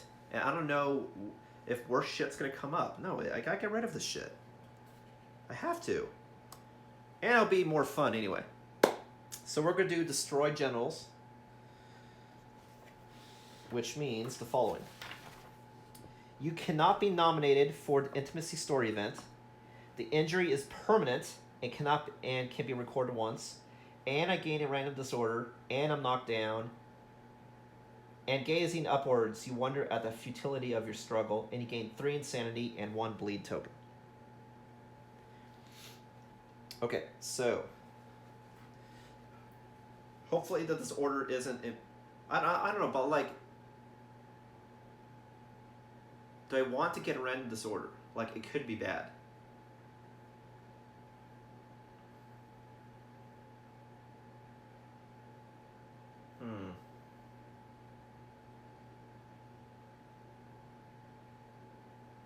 I mean, I don't want to take injuries unless I have to, because I need him to stay alive. But the counter argument is he's already so super insane that he would do that, do something insane to do damage. So we're gonna RP it. All right, we're committing. If anything, like I said, if mechanics don't make sense, then I make it, or even in all cases, the narrative is more important than the mechanic to me. Okay, so Oko gets Destroy Genitals. It's an impairment.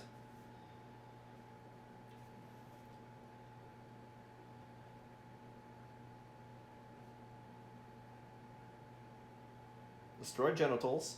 And I'll just reference the page for time being. I'll say it's page 87. Okay, and then I'll do all the immediate stuff. So I get a random disorder and knockdown 1 bleed and 3 insanity. So this insanity goes from 21 to 24. And we get a bleed token. And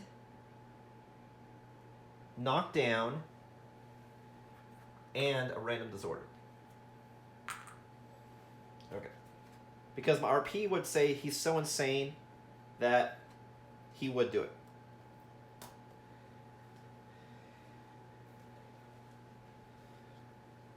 Which story-wise is true, you know? But that means I could also still proceed with my wound. But he gets a random disorder first. And he's knocked down, so actually that stops the attack. Oh, that's the other thing. If you know you're going to get knocked down and stop your attack, then why would you still proceed with the attack? That is true. No, but he's insane. I've already committed. We're going to do it. I don't care. He's insane. Super insane. Like, it was like above 20. So, we'll do it. I'm just shuffling the disorder deck right quick.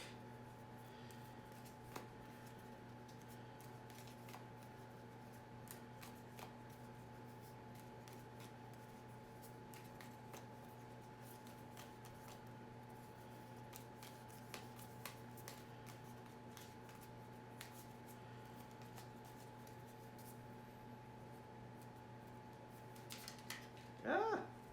Cards are flying around.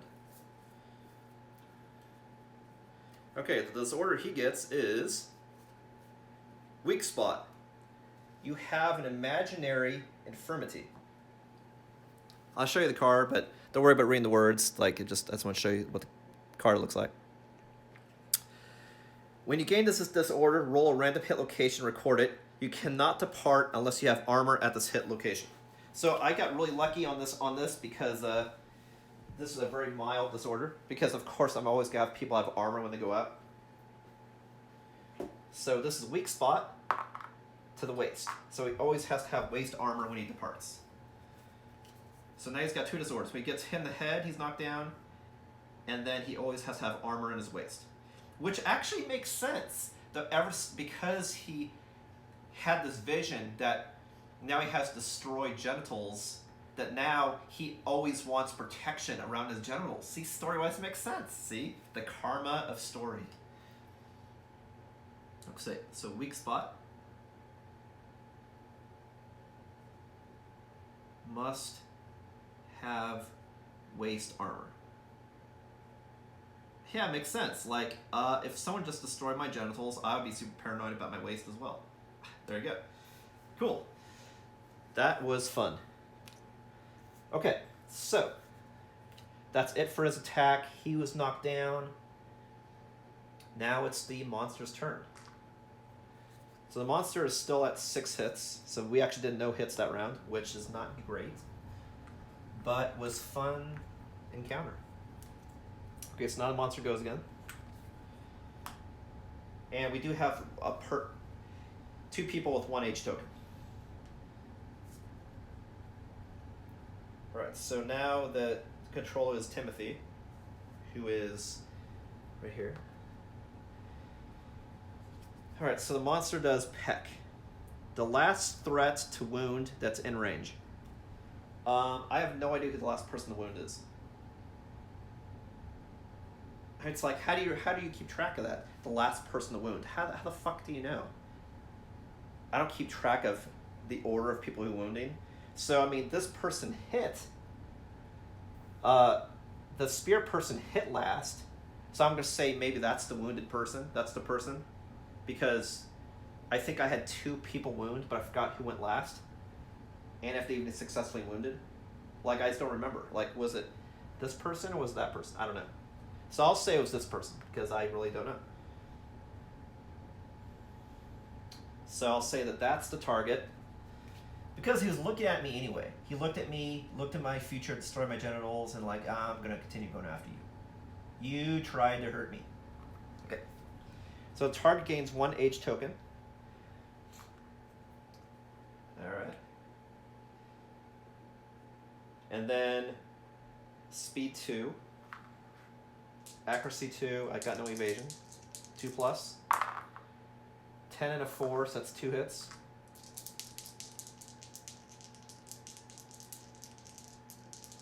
We got the head and the chest, and it's 2 damage, but then it says before damage you destroy the armor, reduce the armor at this hit location to 0 before applying damage. Okay, so that's bad, because that means he can knock off my head, or he could do heavy damage to my chest. But I am also already knocked down. So what I could do is I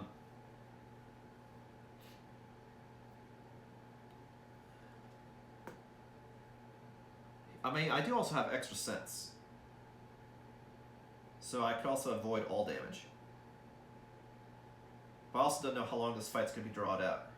So the fact that now he has his weak spot in paranoid, I'm going to say he's going to try to avoid. Because like, oh god, it hurt so bad. I mean, he's insane, like, do it. Now he's like, oh shit, what did I do? Alright, so I'll have him do extra sense and dodge both attacks. So he goes to 4 survival. I mean, the head would have definitely been bad. Knocking that to 0, that's really bad. Alright, so, and now he does his basic action, the closest threat in range. So the closest threat wouldn't be him because he's 1 away and he's knocked down. And this person's far away. So the closest threat would be one of these two, but this is in the blind spot. So the closest threat then would be Adam. So he's going to turn to Adam now.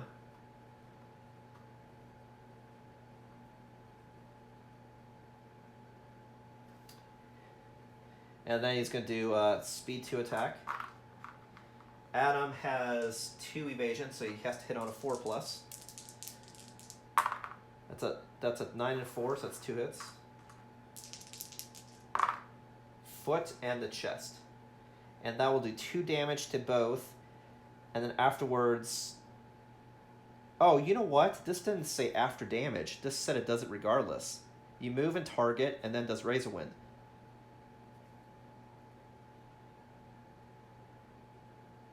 It's not a after damage, it's period. Trigger. Okay, so. That's okay, we'll still play that way. I may have screwed up prior, but that's okay. There's a lot of things to check here, you know. It probably happens every time I play. Okay, so 2 damage to chest and foot. He can't take any damage to foot, so he has to spend survival on that, that's for sure. And I'll flag people that have already spent survival too, because that's kind of becoming a problem. So, Oko spent... Did he? Oko spent survival. Timothy might. So Timothy has to do it for foot, because he's got heavy damage to foot. The chest, he can absorb it. So he'll absorb the 2 to chest, and then he'll spend 1 survival to prevent it to legs. So he's at 3, because he's got extra sense anyway. So he spent 1, spent 2. And then he gets hit with the Razor Wind, which means he gets a bleed and bash and knockback. So he is knocked down, regardless, because of the wind. I'm assuming we're in that correctly, because it says before damage and after damage. But this is just saying it's the next step. So there's wind regardless. So it gets 1 bleed and knockdown. So Adam gets a bleed. So Adam and Eve both have bleeds. Adam and Eve. They're bleeding because they touched that apple tree. And then each other's apple tree. Okay. So that's it for the monster. So I have 3 people with age tokens. Which technically isn't bad as long as he doesn't do spiral age, right? So, the other, or if you draw anything that says rewind, will undo the attack. That's the other problem. So it is a gamble. So this person was knocked down this turn. So he actually gets 2. So then he'll be knocked down, but she comes back. He comes back up. So I have 1 person knocked down.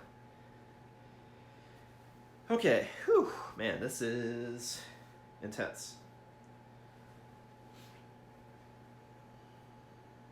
So right now it's like he just, like you see in the picture, he's just standing on this tree, nightmare tree log, and we're just wailing at it. And it's going, rah, rah, flailing its arms. It kind of never actually got off the tree. I knocked it off the tree a little bit, then it moved back, and then I've just been fighting it in the tree.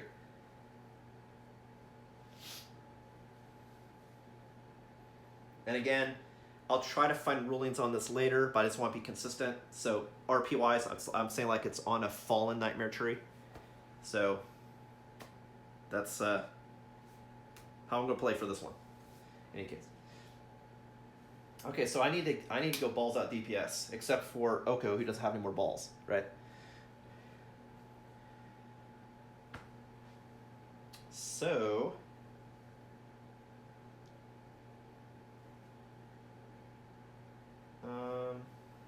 what are we gonna do? We need to get some more hits in. That's what we gotta do.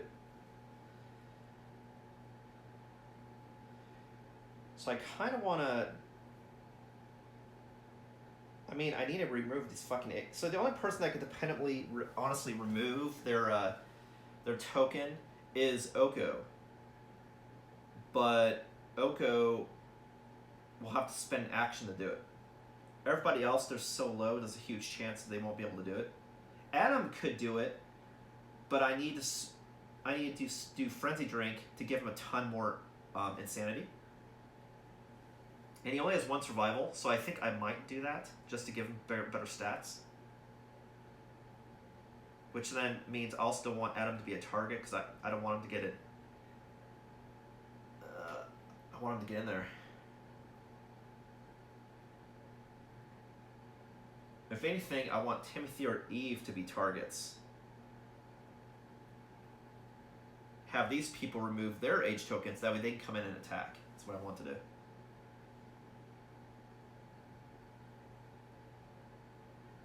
Now she could also just sit there, do nothing, and do Lacerne's Lantern, is the other thing I could do. But then she'll retire next Lantern year because she'll gain 6 from doing it, and then gain additional for because we do Lacerne's Lantern, it's like a nightmare to do crits. You ignore everything on the cards.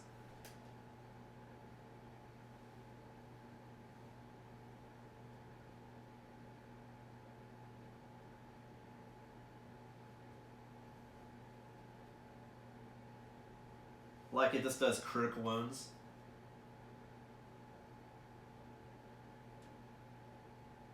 You ignore it, affects the trap. Let's say, I'll read it to you. It says, reveal hit locations equal to half your blue affinities, rounded down. So actually that means you only do it for one. You waste a turn, only do it for 1. That's actually not good. And this is really better if you have a lot of blue affinities. It's better end game, actually. So screw that.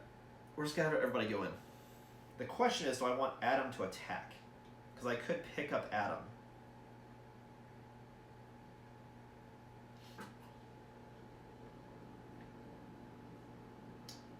So how about this? Let's use Eve.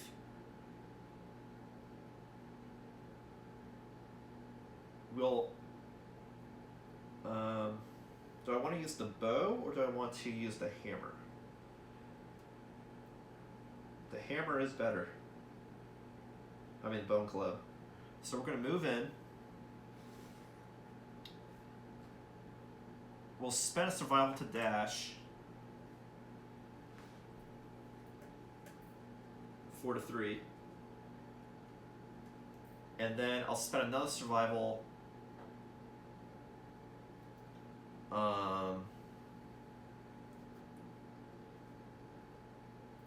to pick up Adam.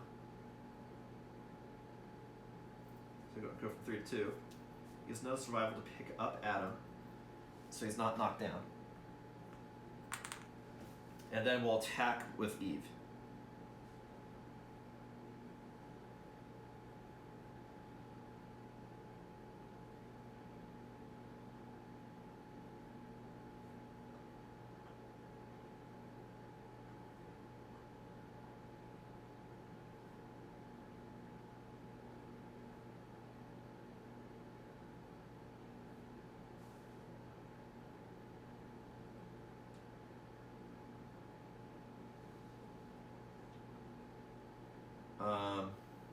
let me look up Lucerne's the survivors, because I want to see, like, do I instantly gain hunt experience whenever I spend luck? I want to say I do.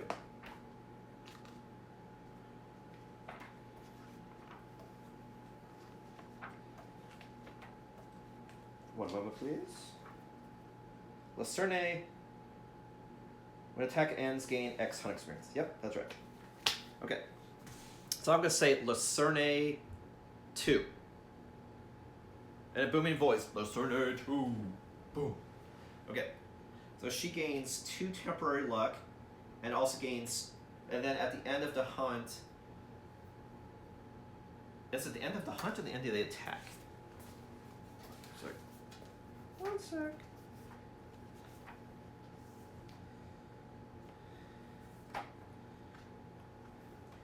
So many rules, so many things to check, so many. When the attack ends, gain X hunt experience, and then it'll trigger stuff. Okay. So we're doing Lucerne 2. So I'll just do this to indicate that she has 2 additional luck that she's activating. So her luck is +5, so she'll crit on a 5.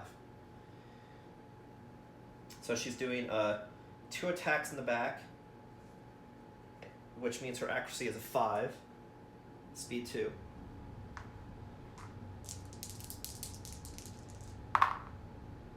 We got a 4 and a 1.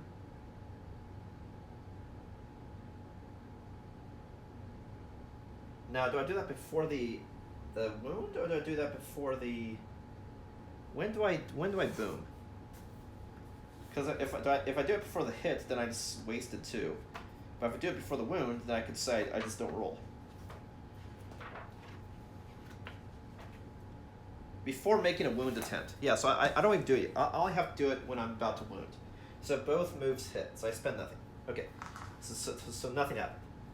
Okay. That's fine. Next up is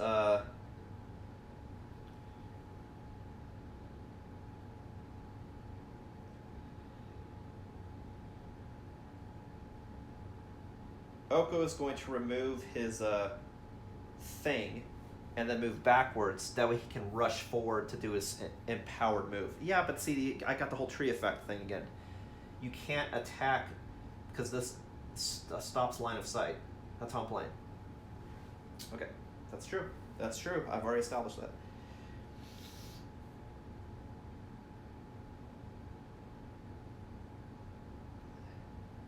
Or do I just chance doing the attack? I could just chance it. I mean, not all of these had rewind. Some of them did. Not all of them.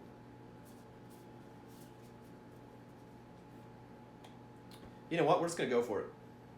We're just going to go for it. Because if he gains stuff from being having an H token, he's only got 3 hunt experience. So that would actually be a good thing for him. So I'm just going to go for it. So his attack is...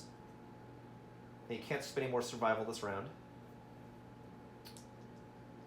Yeah, any more dodge, I mean. That's what I'm doing, indicating with these. So he's going to... Speed 2, hits on a 3. Got 8 and 5, so it's 2 hits. We got Glorious Wing Claws and Feathered Body.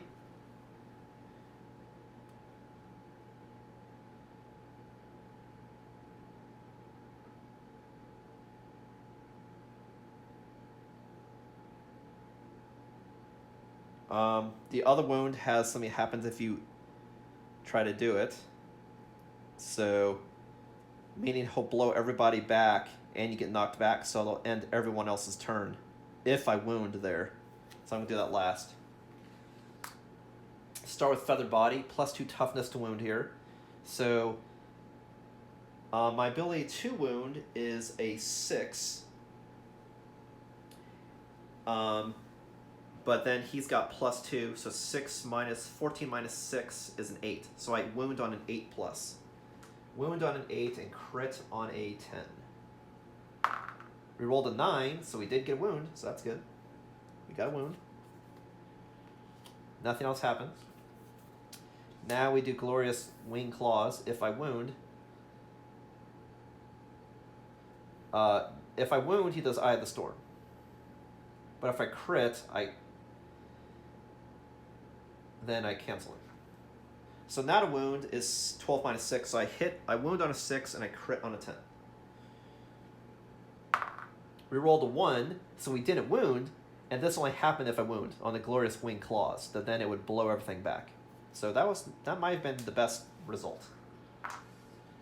Okay, so that's it for this turn. So we've done 7 wounds, I believe. 8, 4, 5, 6, 7. 6 more to go. Alright, now... now what? I have Timothy and Ogo.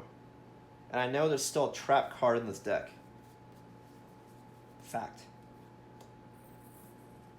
So if I draw 5 cards, I have a high chance of getting it. So maybe I want to do him last. So let's do Adam first. And he attacks with 3 dice. Well, who do I want to be attacked, though, is the thing. Who do I want to take hits? Probably Timothy. So I want to move Timothy here, eventually. So maybe I'll move to the side. I'll move to here, and then attack. But then when he does Razor Wind, that's going to suck. Not necessarily. I'll only get blown to here. I can still get back. Yeah, so I'll move to there and attack. So that's 3 dice. And it's 6 plus. We got a 6, a 2, and a 9. So we got 2 hits. Glorious Eye and Glorious Head. Both have Rewind, which would suck. But Adam doesn't have any H tokens, so he's okay. So we'll just proceed as normal.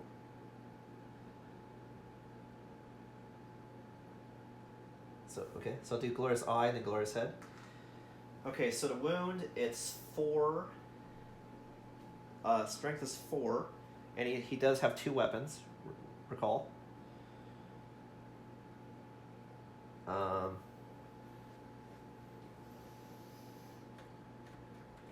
So he's attacking with this one first, the Skull Cap Hammer. So he wounds on a...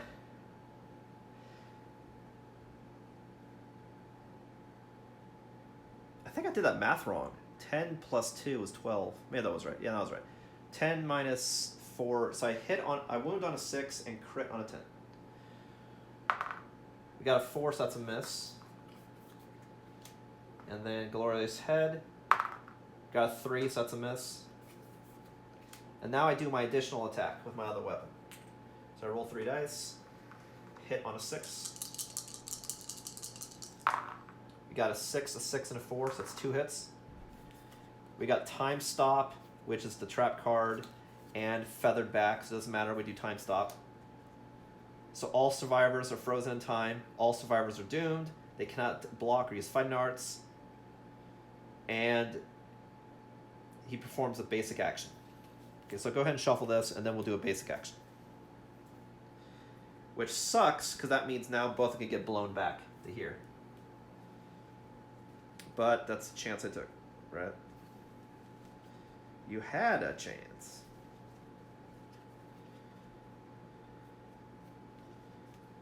So it's interesting, this whole fight is occurring in that tree. So that's what, like I said, that's what I'm curious about. The ruling for the tree. Like, I know the ruling for the tree when you're around the tree, but not if you're in the tree, which is abnormal. So it's like, so what happens?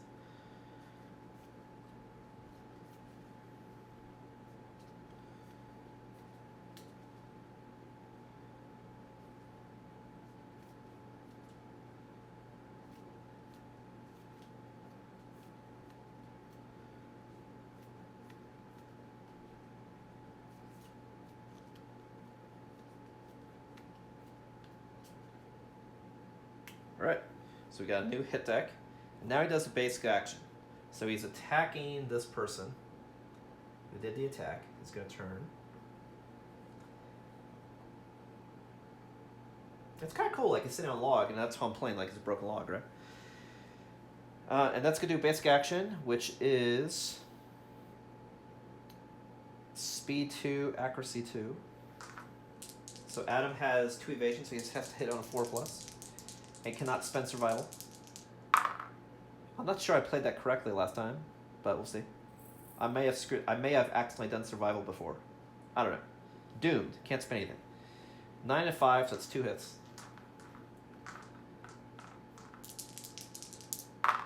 If so, that was by accident if I played incorrectly. Definitely. So it's 2 damage to chest and 2 to hand, and then the razor wind stuff happens. So he gets 2 to chest, which means that can be lethal. So he'll roll in severe injury to chest. And then 2 to hand, which is heavy damage. So definitely knocked down regardless, but then we're going to roll on the severe injury to chest here in a sec. So he gets knocked back. And he's knocked down. And he gets a wound. And then this person is also knocked down. Oko, and gets a wound. So Oko and Adam both have 2 wounds. And now we roll the severe injury table to see if Adam survived his attack to the chest. Because doomed means you can't spend survival. Meaning the attack happens you get hit regardless, is what it means. Okay, so that was the chest, right? So I rolled to see what happens.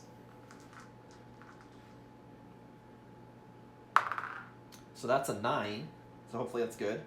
So it says collapsed lung. You can't catch a breath. Gain a -1 movement token and 1 bleed. So he gets an additional bleed and a -1 movement token. So the rest of Showdown, he goes 1 slower. So his movement is a 4. Could have been worse. Could have been worse. Okay, so that was a trap to my attack, so it's still our turn. So the last person that can move is Timothy. After seeing this,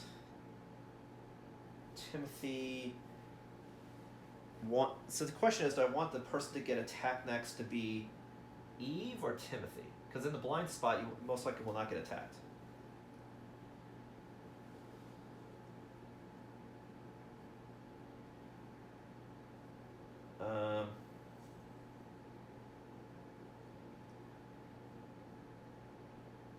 I mean, Timothy could absorb it, though.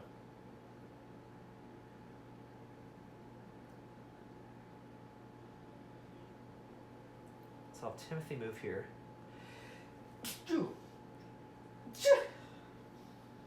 I'm allergic to the ass of this creature. Move to here. And attack.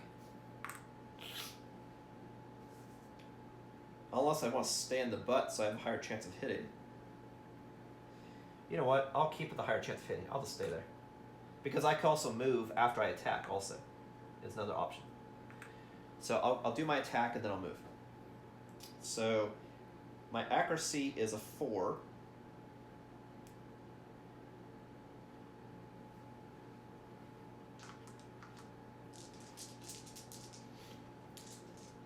And I roll 5 dice. 5 dice hit on 4. We got 4 hits. 7, 7, 9, 8.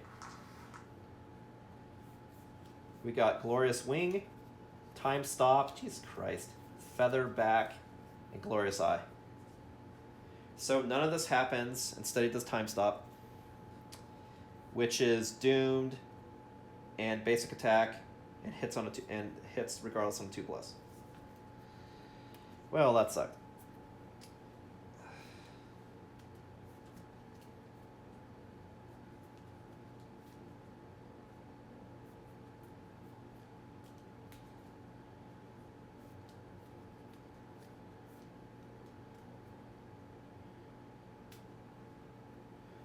Okay. So now he does a basic attack on Timothy. Gonna turn and go time. I am Father Time. Now does basic action, which is speed 2. 2 hits. Cannot spend survival. Waist and the head. 2 damage to waist, 2 damage to head. Hopefully that's not lethal. 2 damage to waist.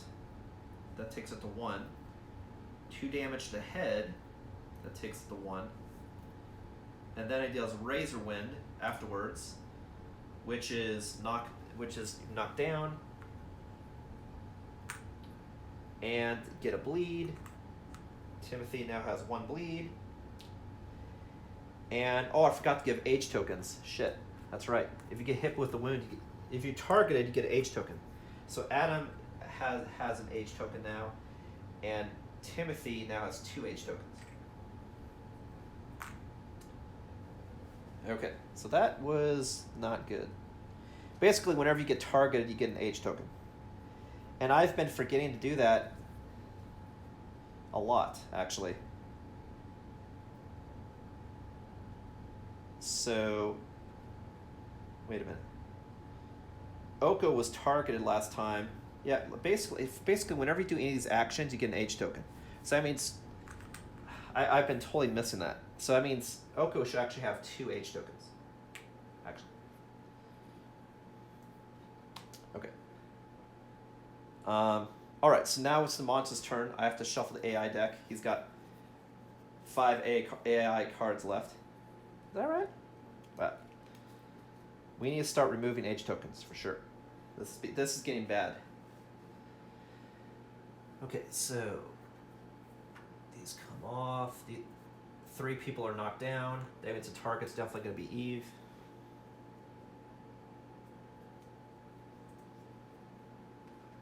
This could be bad. Okay, I'm going to shuffle the AI deck. So this now goes to Oko.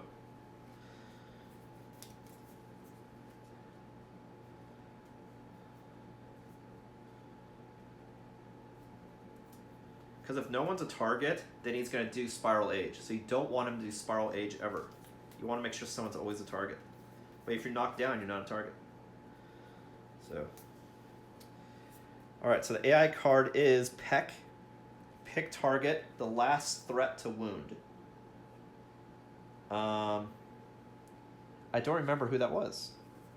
God, see, it's like I don't keep track of that. I think it was him. So I think it was him. The last threat to wound that's in range. So he's going to peck at Adam. I believe that was Adam.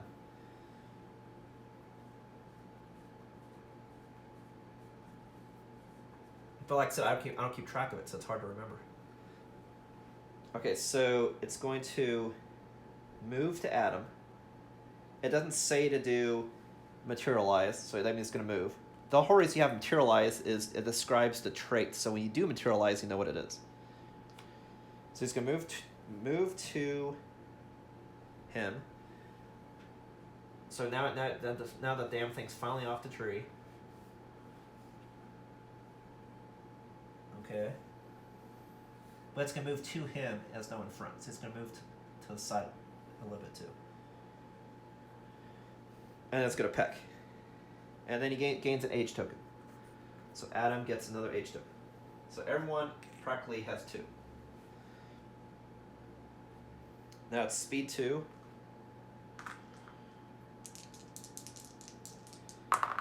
That's a 10 and a 3. But Adam has evasion 2, so that's only 1 hit. So it's 2 damage to the foot, but it's destroyed. So Adam's going to spend a survival. So he's at 0 survival to stop it. Okay. Now the monster does basic action. The closest threat in range. These 2 are not threats because they're knocked down. So the closest threat would then be Eve. Because you're knocked down, you're not a threat.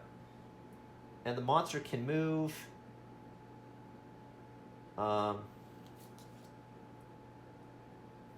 8 spaces. So 1, 2.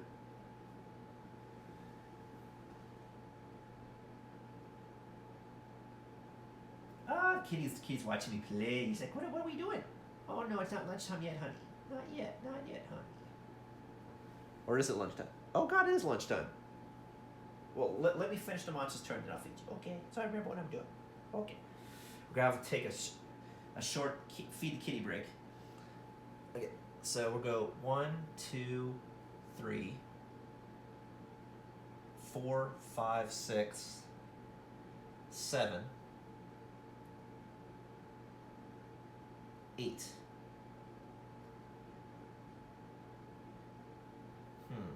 I mean, I could definitely get to it if I go through, but since the Nightmare Tree is impassable, right? Let me check that again. No, it says survivors can't move. It can move. So it's like partly into the tree. So he's gonna go 1, 2,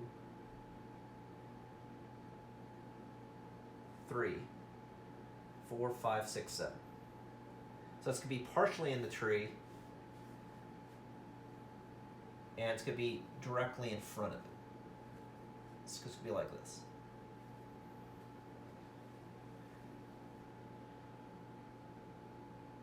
Again, if you think it more like a log, see like 1 foot's on the log, the rest of its body out, and body's going, it's going raw. Okay, so, and then she gains an age token.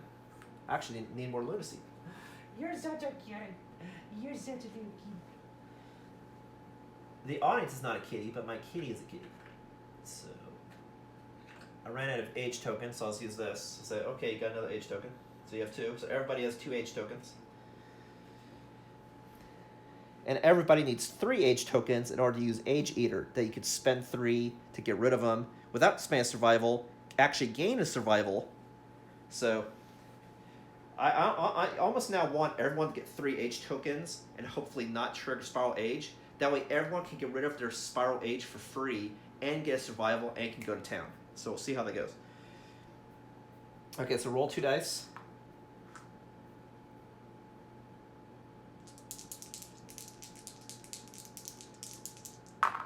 That's a 10 and a 2.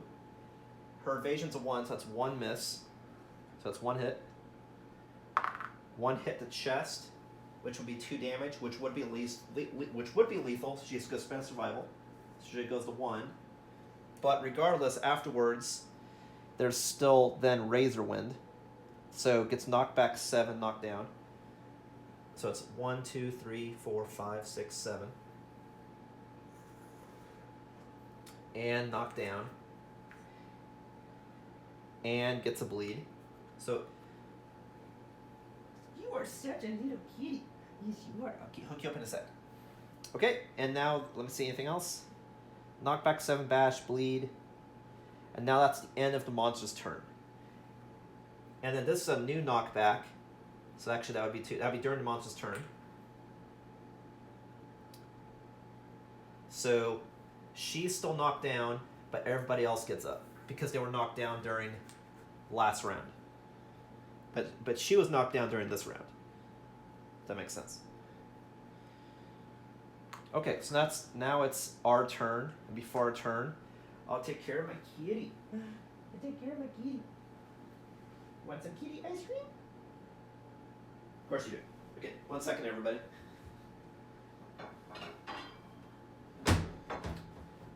Must serve my kitty master.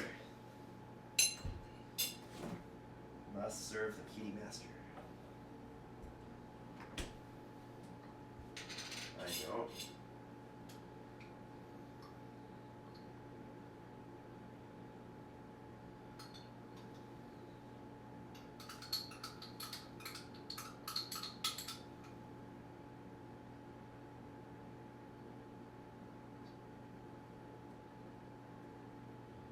This looks yummy. It looks yummy for kitty time. Here you go, buddy. Enjoy. Alright, so now it's Survivor's turn. Man, we gotta kill this fucker. But I know that's the coup de grace. If everyone can get another age and still live, they could then all of them remove it for free and attack. Otherwise, every time you spend an action, you could also spend an action to try to remove it. But if you don't have high insanity, you have a high chance of failure. Okay, so I definitely want to give Adam Frenzy Drink because he's got no survival left. And I can give him a shit ton more insanity. So I'm going to do Frenzy Drink on Adam for sure. And then everyone else, I'm just going to... These two I'll just going to have to chance it. But Oko, I'll try to remove it. Because he can. The other two, if they just get another one, then they can get it back for free. That's like, I need a punch now, man. But I'll be spending action to do this, is the other thing. So, if I had Surge, I could have removed all of this stuff and then attack, but I don't have Surge. That's the problem.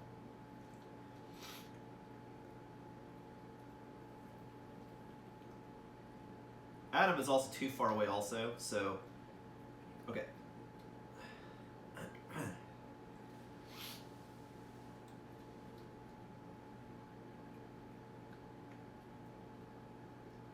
Whatever happens, I just want to make sure everyone, there's always a target, because if everybody's knocked down, then he'll do Spiral Age, which could be bad.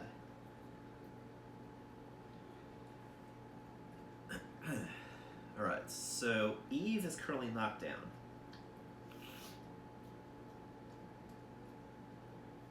I think I'm going to have Adam get closer, but move to the side. Go 1, 2, 3, 4, 5. But no, he's got -1 movement, so it'd be 4. Or it could go 1, 2, 3, 4. Move. And then as an action, we'll use Frenzy Drink. So he gains the Frenzy Brain Trauma. So I'll do something to denote it. He's got Frenzy.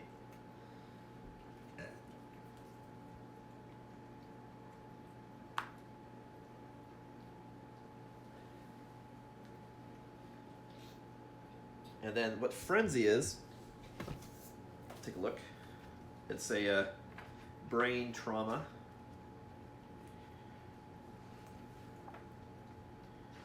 Which is gain 1d5 insanity and a speed token and a strength token. And cannot spend survival and cannot use fighting arts. And can't use specialization or weapon mastery. But can also be gained multiple times. So I can keep gaining Frenzy. You just can only consume Frenzy Drink once per showdown. So I gain 1d5 insanity, and I'll round up. So that's an 8. So I gain 4 insanity. Which is great, because that'll make it easier to overcome Dreaded Decade stuff. So it goes from 2 to 6. And then gets a +1 speed token and +1 strength token.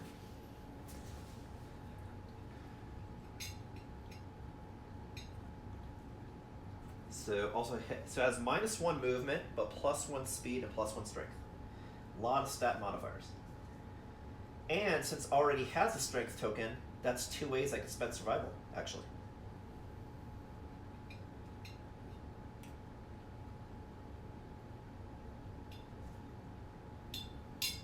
Because Frenzy says you cannot spend survival, but strength you can spend in place of survival. So I'm saying that if you have strength while you're insane, in Frenzy, you can still use it. You just can't do survival. It's like you can do aggressive action, but not a defensive. Okay? So he's got two +1 strength tokens, a -1 movement, and +1 speed. And that's the end of his turn. So he activated Frenzy by drinking a jar made out of the testicles of a white lion, actually. Testicle, singular, I should say. Okay, next up, See, now the problem is, because this blocks line of sight, that means it'll block line of sight to me as well. So I want to get everybody over here so it can still see us. So I want to get everyone out. So, Timothy, then I want to move and get in front. So go 1, 2, 3, 4, 5. And then we'll attack.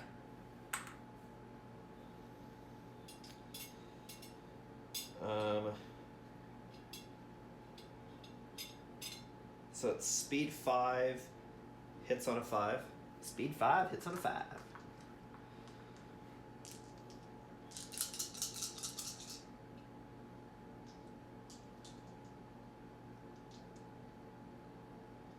Now, before I do that, I could lunge with Oko, but then he'd be blocked by this, so he can't do a full run forward unless he spends a survival. So, like, I could spend a survival to here, then do a full move that I could possibly do, knock it back 1, and then get bonuses. Do I want to do that? Chance it? You know what? We're going to do that. So we're going to hold off on that turn. We'll do Oko first.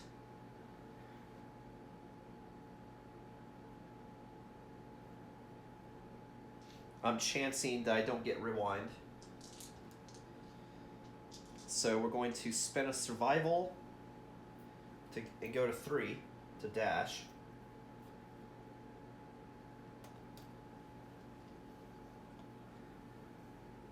One. Of course, I could dash and knock it this way into the tree. I could do that too. Yeah, we're going to do that. So I'm going to move to there, and then I'm going to dash. Then I'm going to go 1, 2, 3, 4, 5, 6. Move to here, then knock it, and we're doing a slam followed by a skewer. So the slam is going to knock it 1 this way.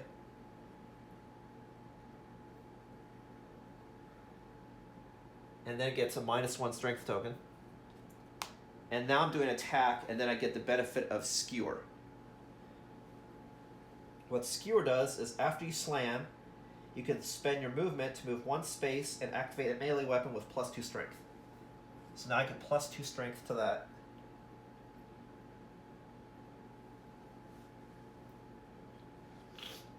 So, but first we hit. We'll be +2 strength. So I'll put some here to show that I've activated skewer.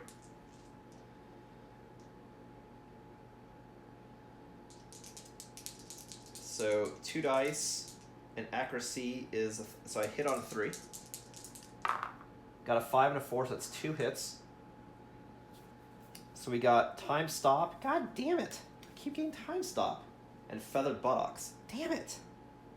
Fortunately, it still has the -1 toughness, but also, unfortunately, we got time stop.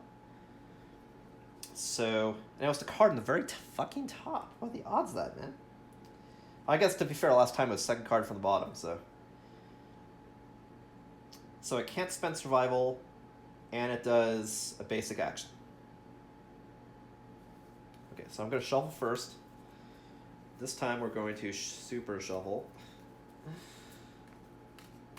Because, you know, I don't always want to make sure I shuffle the same way, because then if you shuffle exactly the same way, you potentially could get exactly the same outcome. And it should be random, right?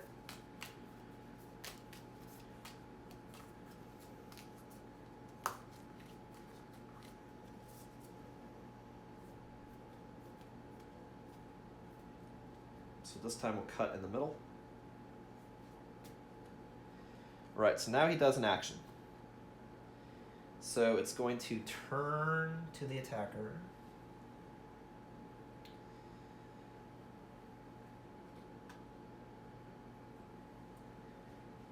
And then it's going to, well, Oko's getting targeted, so it's going to get more insanity. So it goes 24, 25, first of all.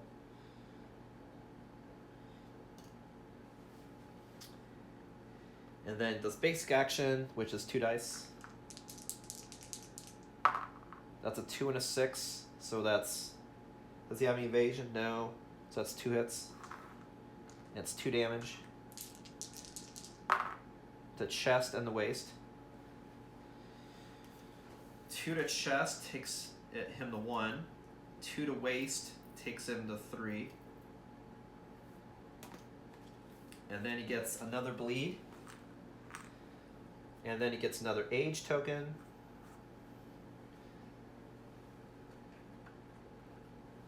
Which now he has 3. And then knock back 7 and knock down. 1, 2, 3, 4, 5, 6, 7. Okay. Straighten up this dude a little bit. Okay, but he does have -1 toughness, so come on, man. Get in there. But the problem is he's knocked down. So I'm having less targets, people that can get hit. So I need to make sure I have a target. So we go 1, 2, 3.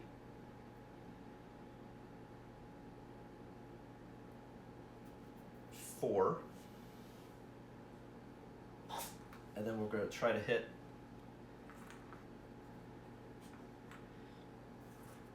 So Timothy, it's 5 dice, hits on a 5. 5 and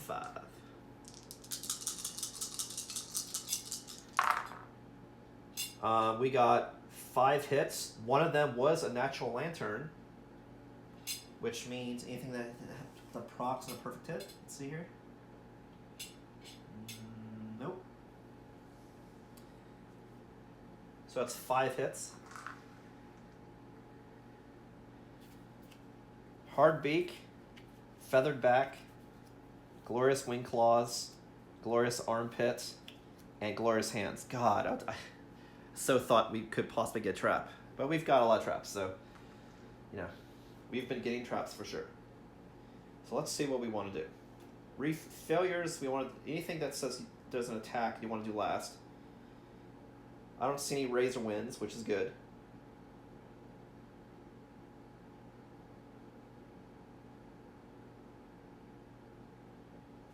Feathered back looks like it's bad, so we want to do that last.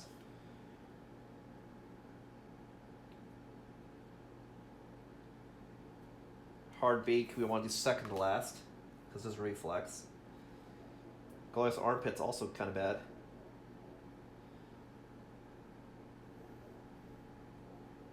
Glorious wing claws, if I wound, then do Eye of the Storm, and unless you're directly unless you're in the Eye of the Storm, you'll then get knocked down, and then if you're knocked down, you'll have no target and do age tokens, so that's really, really bad, actually.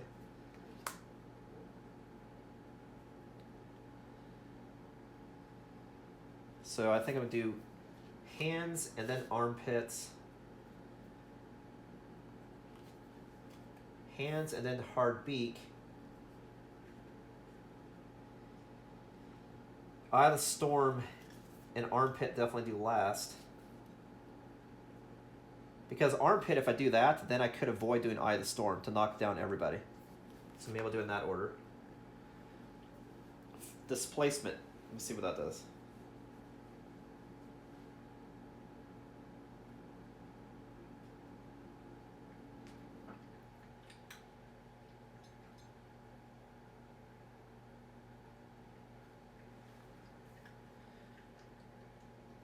Okay, so I'll do it in this order.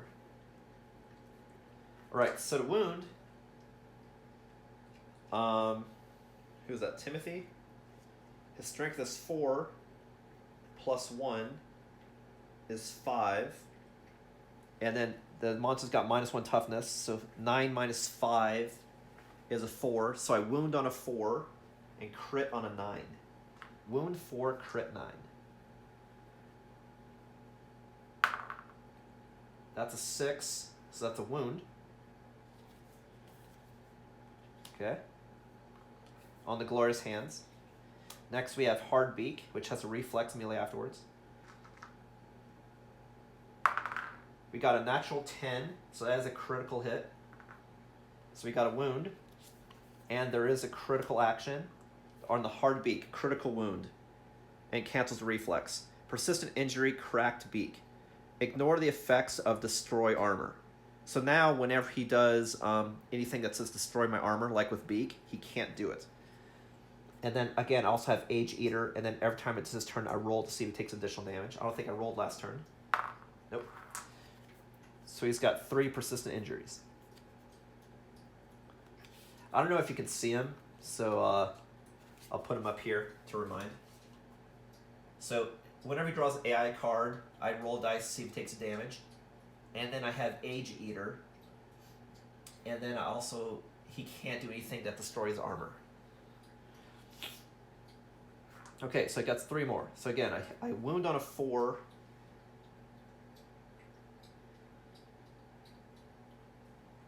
And crit on a 9.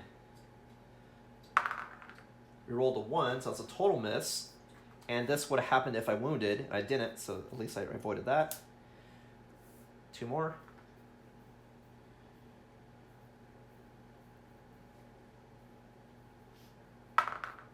Another 1. And I did fail to hit his glorious armpit. So he does a basic action. So he's going to turn and move. So he's going to move off and be like this. And then that is speed 2.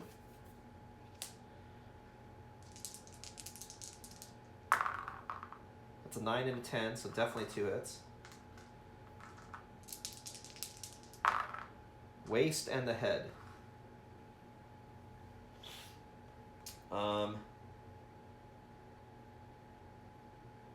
Waist, he'll take it and go to light damage. And on a head, we'll spend a survival to go to 2. But then regardless, there's still Razor Wind in the blast zone.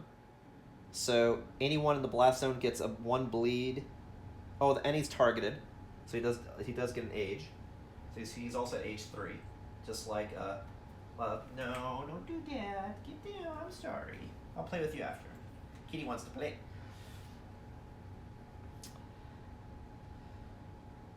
I already forgot now if I put a bleed on here.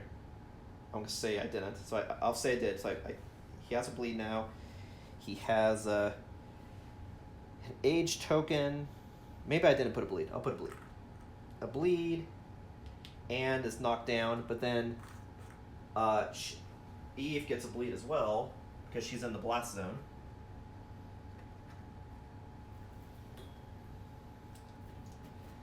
And then is knocked back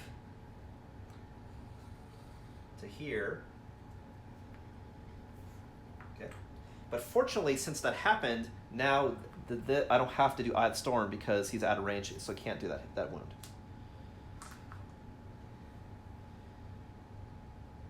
So I believe that's now everybody. 1, 2, 3, 4. And now it's the monster's turn. So the bad thing is I have to make sure that this person doesn't get knocked down. If he does, then there's going to be no valid target, and that means he's going to do the stain, which would suck. But we'll see what happens. So it's the monster's turn. Right, how's everybody doing? Doing good? All right. Okay, so the monster has 3 AI cards left. So that means we've done 10 damage. 1, 2, 3, 4. Done 1, 2, 3, 4, 5, 6. We've done 9 damage. Wait a minute. Yeah, because 13 hit points. 3 AI cards left. We've done 9 damage. Okay. I just hope I got rid of the L and A's, because those would even more suck. This is B, Wing a Punch. So I random survivor. So it doesn't say you go after a threat, so it's anybody. Indiscriminate. So I'll go 1, 2, 3, 4, 5, 6, 7, 8. Just like last time. It's a 1, so he's gonna try to wing punch this person. So Eve gets an age token. So it's now at 3. A lot of people are at 3 now. Which is good, because that means you can remove it easily, because everyone has Age Eater. It's sort of like learning how to battle the Kingsman. We learned how to eat these age tokens, so we don't age. the target is doomed and materializes and attacks the target. So he does teleport. He will smash on top of this person.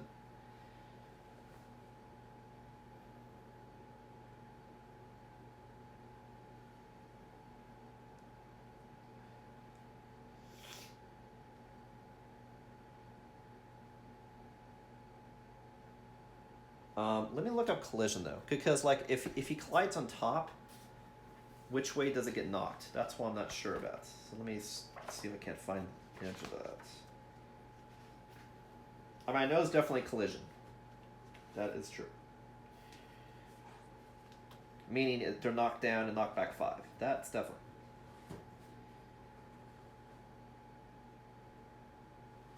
If you monster move the 3, they collide, suffers collision. If monster enters movement on a survivor, they collide. The survivor suffers collision, knock back 5.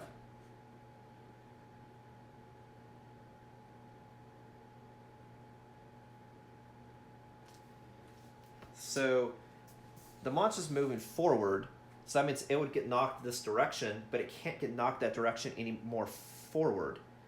So this gets a little confusing. So he's targeting this person. But let's see what it says. A random survivor. And then they got an age token. It's going to materialize an attack. But it says you purposely overlap. Oh, so it could do that. It could... It would want to move, the closest would be moving forward. But if it collides with this person here, shouldn't the knockback be the same direction? But then it can't get knocked back, and it can't target this person. You know what I mean? It wants... Let me see if Materialize adds any additional thought. Materialize. Remove the monster from the Showdown board and place it adjacent to the target. It must be placed so its base covers as many survivors as possible. They suffer collision. And collision says if it lands on top, you then get knocked back. But knocked back what direction? Or does it matter?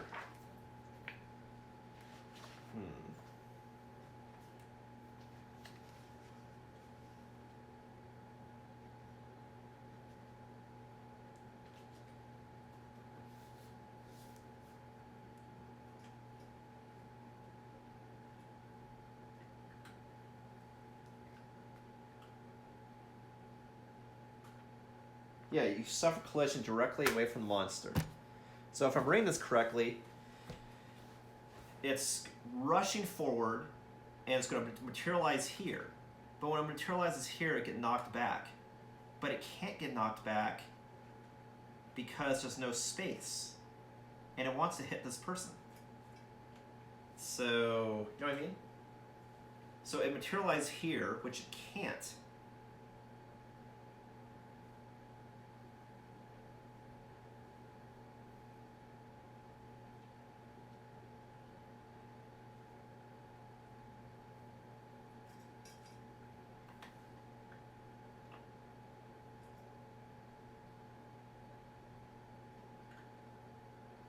Monster can move 1, 2, 3, 4, 5, 6. Well, no, it materializes, so it doesn't even matter.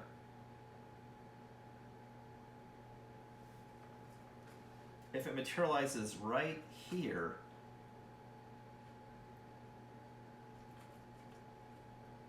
the knockback wouldn't happen. But if it materializes here, I guess supposedly it could still punch with its arm because it's in front. And then the monster will get knocked back away and go this direction. We'll do that. I'll say instead of not do a big attack that it goes straight at you, it's sort of like attacking from the side of its body, and it's going to swing its arm. So it's going to knock this person away and do damage to this person. That's what we'll do. I don't know if that's right, but that's the best we can do. So it's going to materialize here. Then this person will get knocked back 1, 2, 3, 4, 5. the wing pushed him away, but he's punching this person. And then the monster goes teleported to here. And then it's still in front and is attacking. Now it's not directly like right there, but you know, it's like it's punched with its wings. Its wings hitting him in front right here. That's how I'll rule it. So, you know, story-wise, it's like it's going in for its wing attack on its side and going wham like that. I don't know if you saw, but like it's swinging its wing. Which could be wrong. I kind of assumed that you always attacked directly in front as much as possible, but this is how we rule it. That way the attack still happens. Okay, so it's speed 1, accuracy 2, and a ton of damage. So it's a 3, and evasion's 1, so you have to hit on a 3 plus, and it got a 3, so it is 1 hit. And you're doomed, meaning you can't spend survival. And that's 4 damage to chest. So 4 damage to chest is heavy damage, and then we roll on the severe injury table. So it's 4 damage to chest.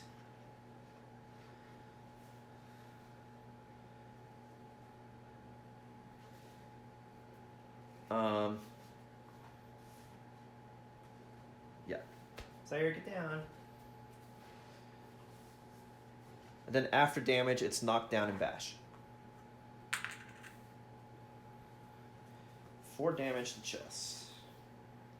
So this is going kind of bad now, I have to say, because that means now he's going to do age, and everyone's going to get a lot of age. Anyway, we'll see what happens. We're rolling on the chest severe injury table. That is a natural 10. It's a lantern, so that's probably the best outcome we can get, I'm assuming. Bowled over. The blow sends you sprawling and you're knocked down. So what happened was he did a bunch of damage to the chest, ow, and both these people got knocked with the swing of the attack. Okay, but is knocked down. Okay, and that was the AI wing punch. So now he does his AI, which is basic action. No, so he goes to the closest threat in range. But he's not a threat because he's behind this. Everyone else is knocked down, so that means there's no threat. So he does disdain instead. So he goes back to the center of the nightmare tree. I'll have him still face everybody. I'll just go backwards. Because, you know, everyone's over here.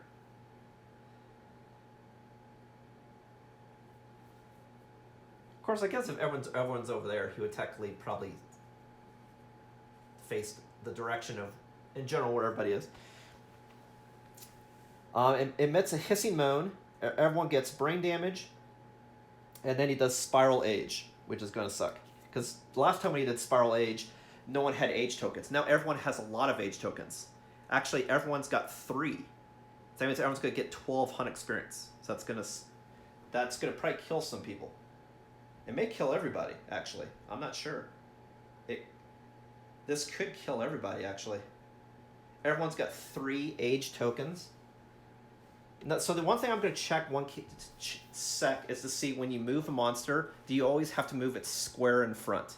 Because if I had to move it square in front, that means this attack would have not happened at all. Because it would have materialized here and then been out of range. Unless you're supposed to, when you materialize, make it so the attack could happen and knock somebody back. So let me check that right quick to see if there's a coup de grace to avoid my first absolute failure, it looks like. We'll see.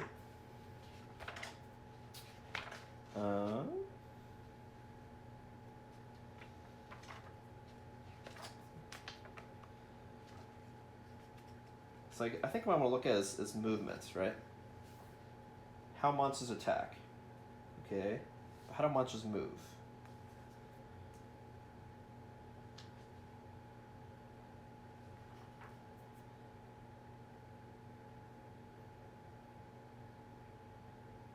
You have to identify the shortest path between the monster and the target so that until it is adjacent to the target or has no movement remaining.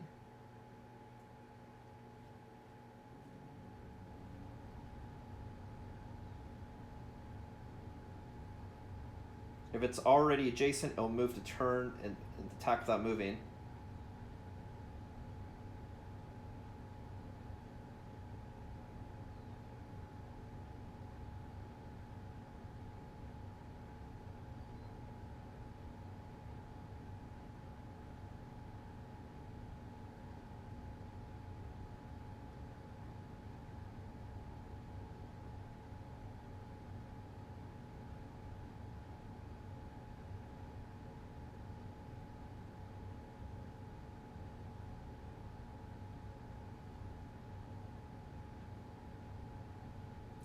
So that means even if you did materialize, it would be the shortest path.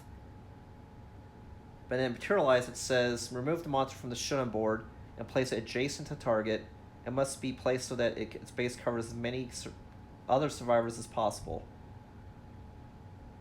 And they suffer collision.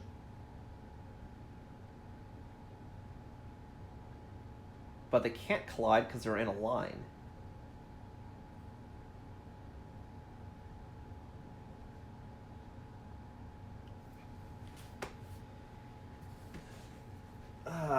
I'll keep going. No, I'll keep going. Because you do the shortest path that's legal. That's the shortest path to attack, but it can't attack you from there. So I had to go here to attack, bump him out of the way so he can successfully attack. So it's like he swung and people get hit. We'll keep going. Okay. Only because I'm just trying to avoid because it's going to really suck. But suck, it looks like, is in our future. So everyone gets 1 brain damage, first of all. So we go 6 to 5, which sucks because I'll go so close. Like if I just got to my turn, everyone could have eaten all of their 3 H tokens, these 3, for free. And then they'll be safe. But I think everyone now is going to die.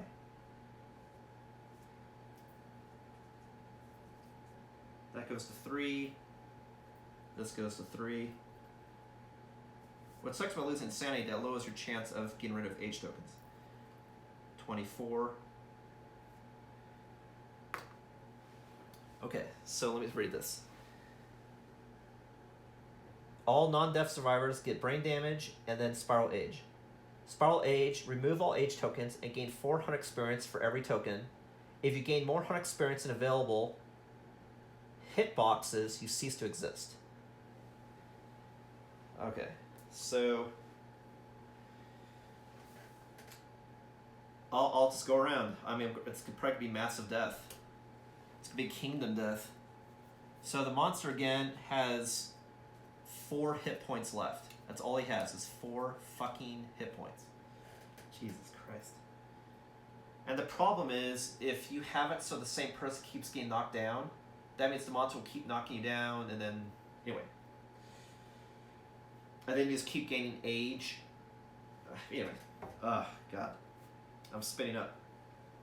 Okay, so Adam has 2 age tokens, so he gains 8 hunt experience.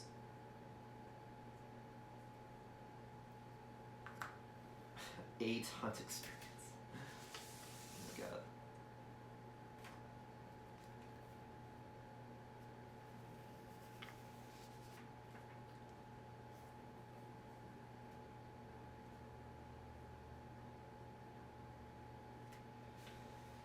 Okay.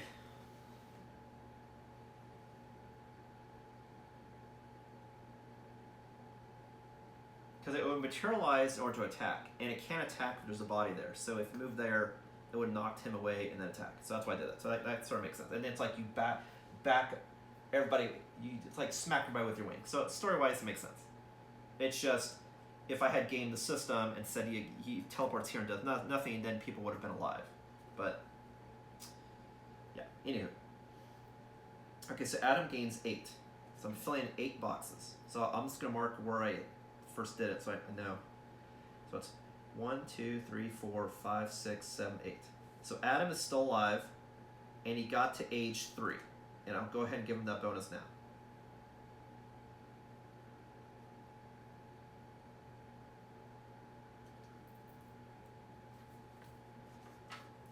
Okay, so Adam is now at age 3.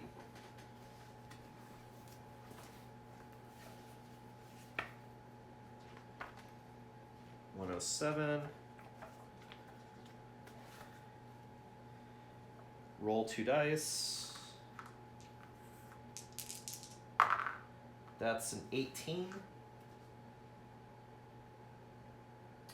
Draw 2 random fighting arts and gain 1. Okay. He was lucky because he only had 2 H tokens. I think everyone else is going to die, honestly.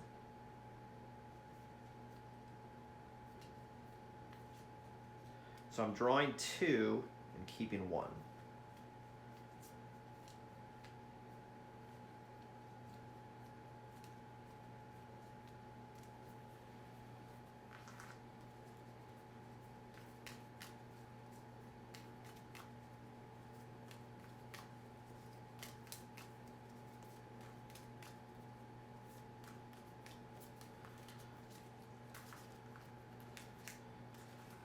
Whew, man.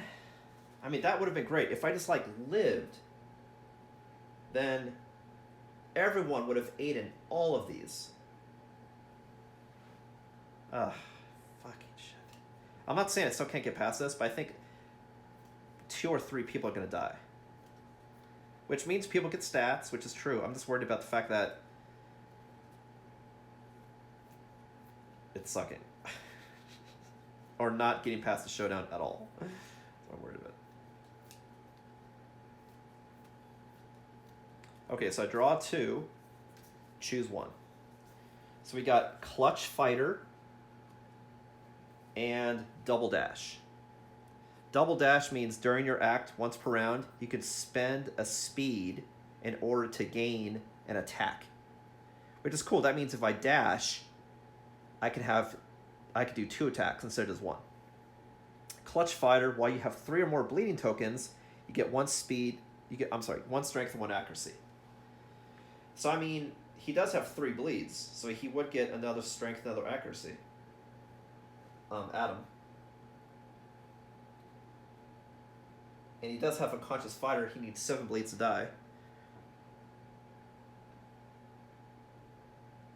The question is, do I want to do attack, or get more strength, more accuracy? Because he's attacking with these hammers, which wound on a 6+. So you have 50% chance to wound, but he attacks twice. And if he attacks twice, then actually he would swing 4 times. So I'm thinking Double Dash, because I'll have more opportunities to give him -1 speed and to actually do damage.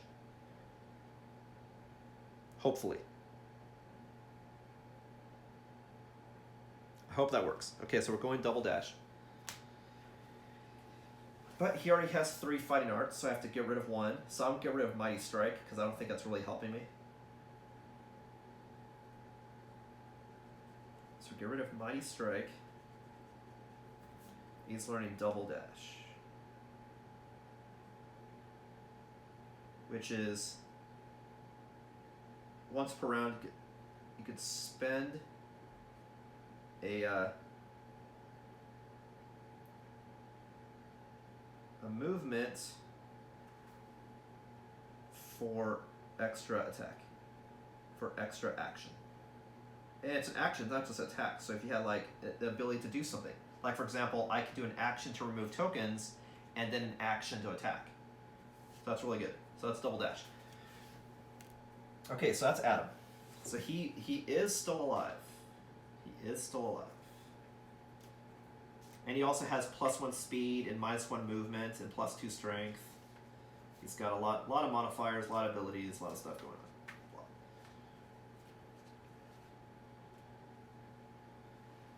Okay, so that was that. Next is Eve, who has 3 H tokens.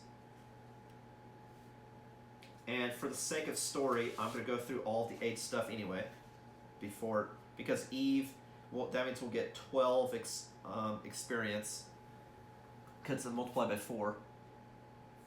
So we'll vanish from existence. So she goes 1, 2, 3, 4, 5, 6, 7, 8, and it's extra 4. So I'll say 9, 10, 11, 12.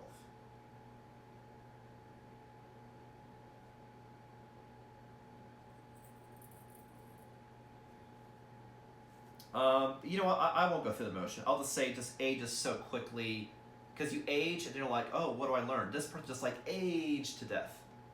So Eve is dead. So I'm going to record quickly what happened to her. All right. So for Eve, I will say.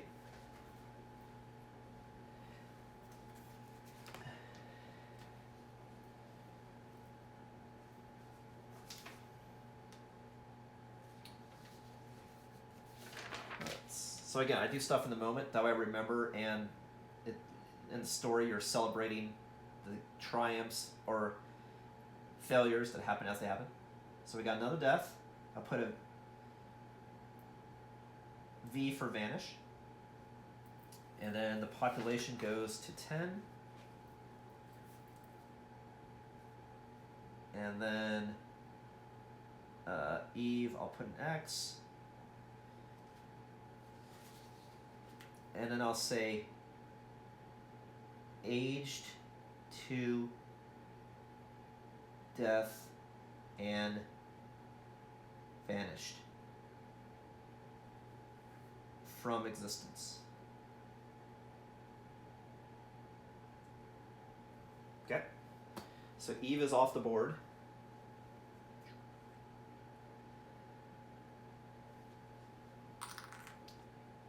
Man, I was so close. Like, I just had to remove him. Now, if I made sure I didn't get too high, I could have... It just... Their insanity was so low that I don't think I had enough insanity to even do it. So that just shows, too, that if you fight the Phoenix, if you don't have people going into the fight with a lot of insanity, then you can never get rid of age tokens. And so you'll just die by aging. Or you absorb it and allow it to trigger and you gain it slowly through the fight. That's also true. Okay, so next up is Timothy, who has 3 age tokens. He will gain 12 experience, which I assume is too many. Is that 3? Yeah, he's got 3. So 1, 2, 3, 4, 5, 6, 7, 8, 9, 10, 11. And he barely got one more than what he had. So he aged to death. Oh, I got filling all over boxes to show that she aged.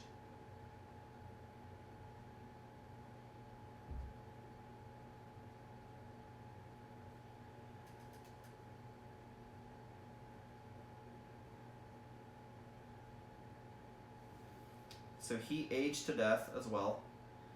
Timothy is dead. Where's Timothy? Timothy is the person with the white lion stuff.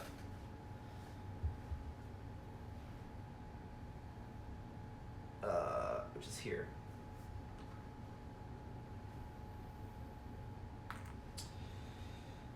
So now I update the board. So also vanished.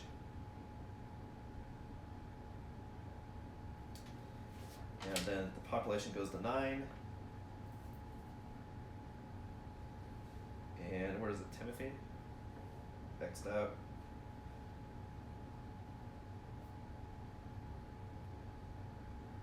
Age to death and vanished from existence.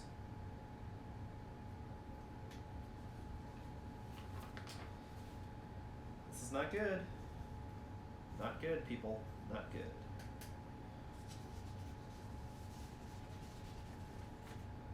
I lost my savior, who actually never really used the ability either. And then the last person with H tokens is Oko, who might live, but I expect might die. We'll see. Oko had 3. Oh my. Okay, I was about to say, was that 4? That's 3. So it gets 12 experience. 1, 2, 3, 4, 5, 6, 7, 8, 9, 10, 11, 12. So barely has enough. And gains 3 ages. And I'm doing all those bonuses now. So it's going to get age 2, 3, and 4.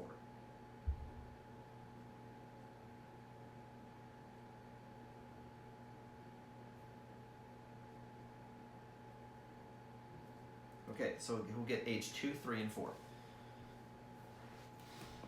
Alright, so let's do those bonuses. We got a 6 and 8, which is a 14, which is gain +1 permanent strength. So strength is +1. So now strength of the weapon is a 6. Next we do age 3, which is a 4. Gain +1 movement. So his movement now is a 7 instead of a 6. +2 movement. He could now maybe have the ability to engage, because the fact that he gets knocked back to 7, he can move 7. And now he does age 4, which is Lucky Elder. 4 + 4 is an 8. Gain +1 permanent luck. So his luck is now 1. So he definitely, after this fight, this could be the last fight he could be in ever. He's going to be retired, and he'll still be part of the civilization. He just can't go on hunts anymore. But yeah, he'll be retired. If he lives through this and doesn't age anymore, he's going to be retired. But he's still alive. He's still alive. So I have 2 people left. I have the spear person and the hammer person. Yep.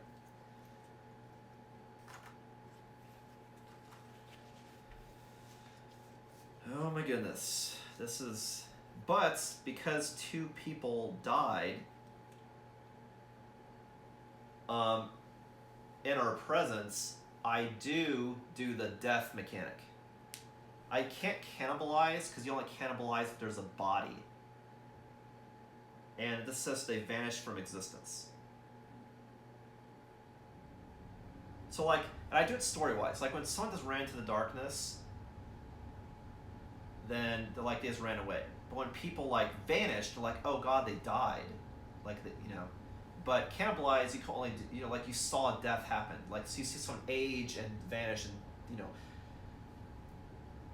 be annihilated.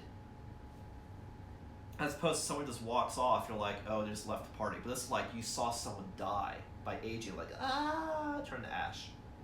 Or vanish from existence. So I will do the death mechanic that triggers.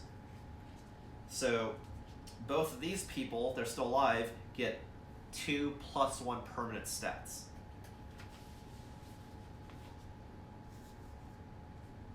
So I'll give Oko, instead of +1 strength, +2 strength.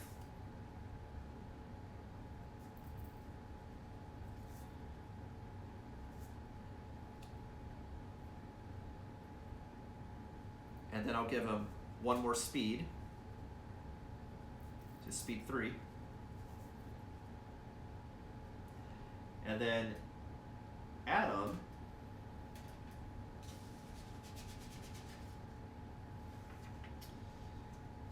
we will give more evasion, so it's +3 evasion.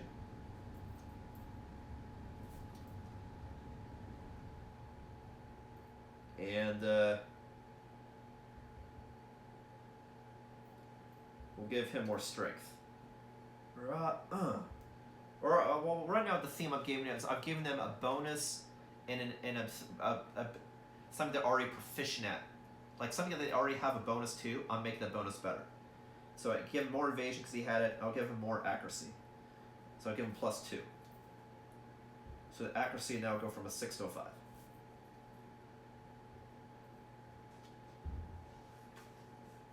Okay, so people got their death, the dark bonus for the Ismortah religion.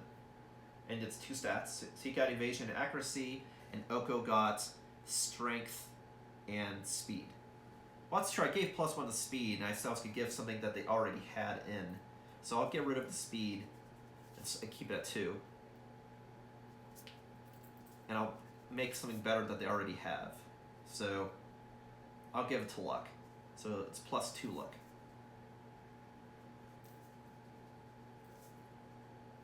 Okay. Because I sort of said that. It's like, whatever you're proficient in, you're more proficient in it. Okay. So we have 2 people left. They need to seal the deal. We gotta hit him 4 more times to kill him. He has to die. Maybe I bought a turn or 2, but it's like he needs to die. No one else can take any more fucking disdain. So now my population is 9, which is desperately low.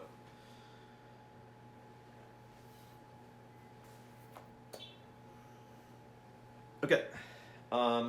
So that was the end of his turn. Now it's our turn. God. That turn was deadly. Because basically what habit is for light and dark in the religion is if you witness life born or people die, you see it. But then cannibalize only happens if there's a body that you loot the pieces. These people vanish from existence, so there's no pieces to loot. Story-wise, what I'm doing.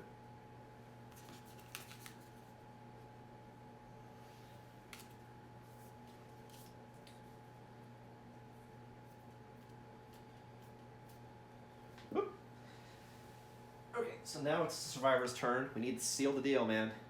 We need to seal the deal.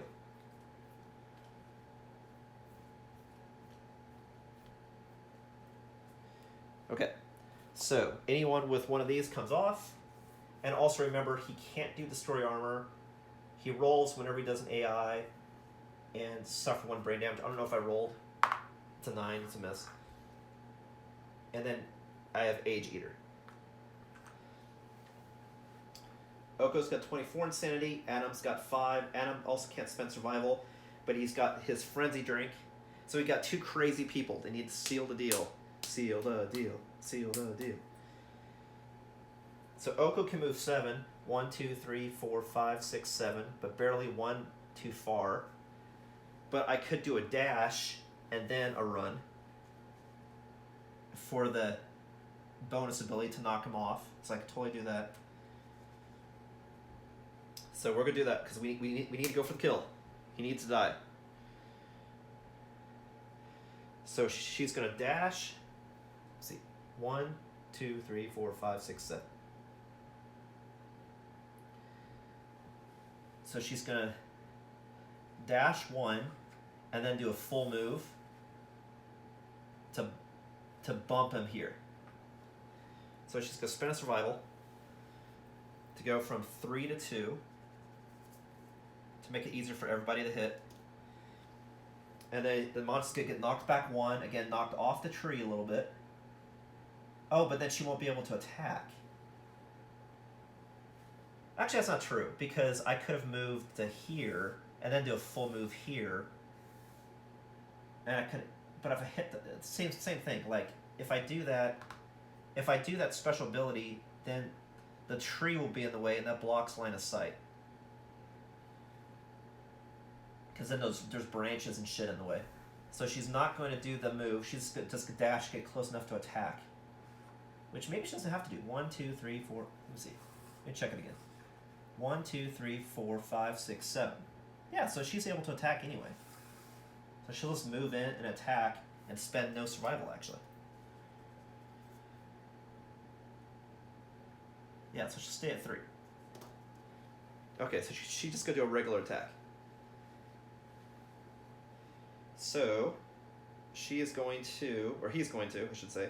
It's a female model, but it's a male grid. Holy shit, it's already 1 o'clock? How long has this been going? No, I think I started. Let me check the stream right quick. 1 sec. I like this can go a couple hours. I didn't want going 3 or more hours. Let me check.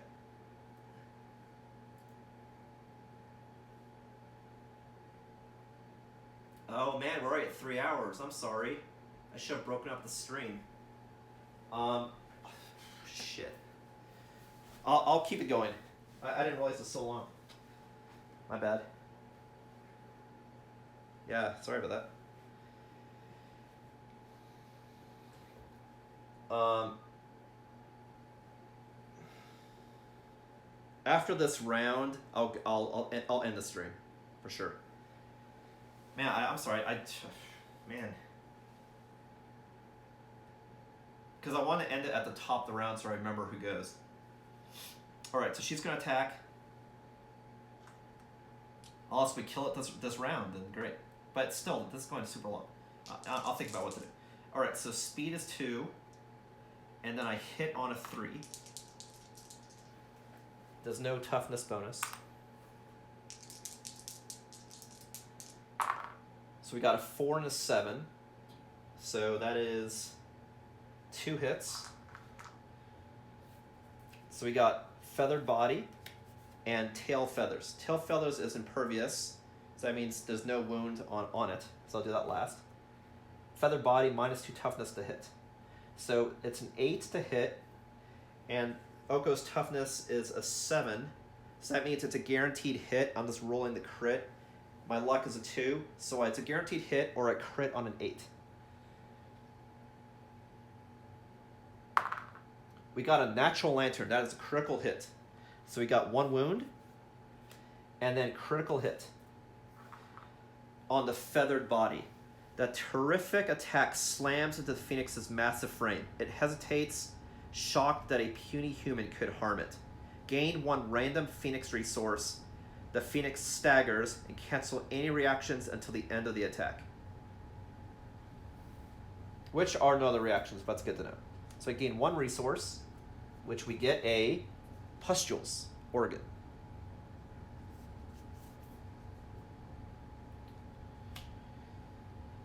And then we do the other attack, which is impervious, so the only thing we can do is crit. But we crit on an 8. We got a 1, so no, there's no crit.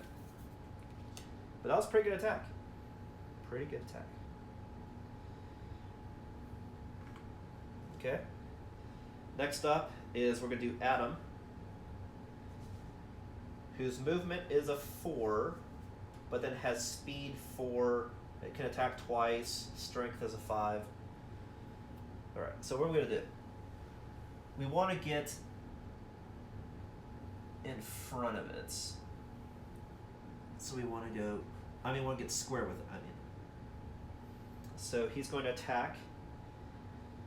So he rolls...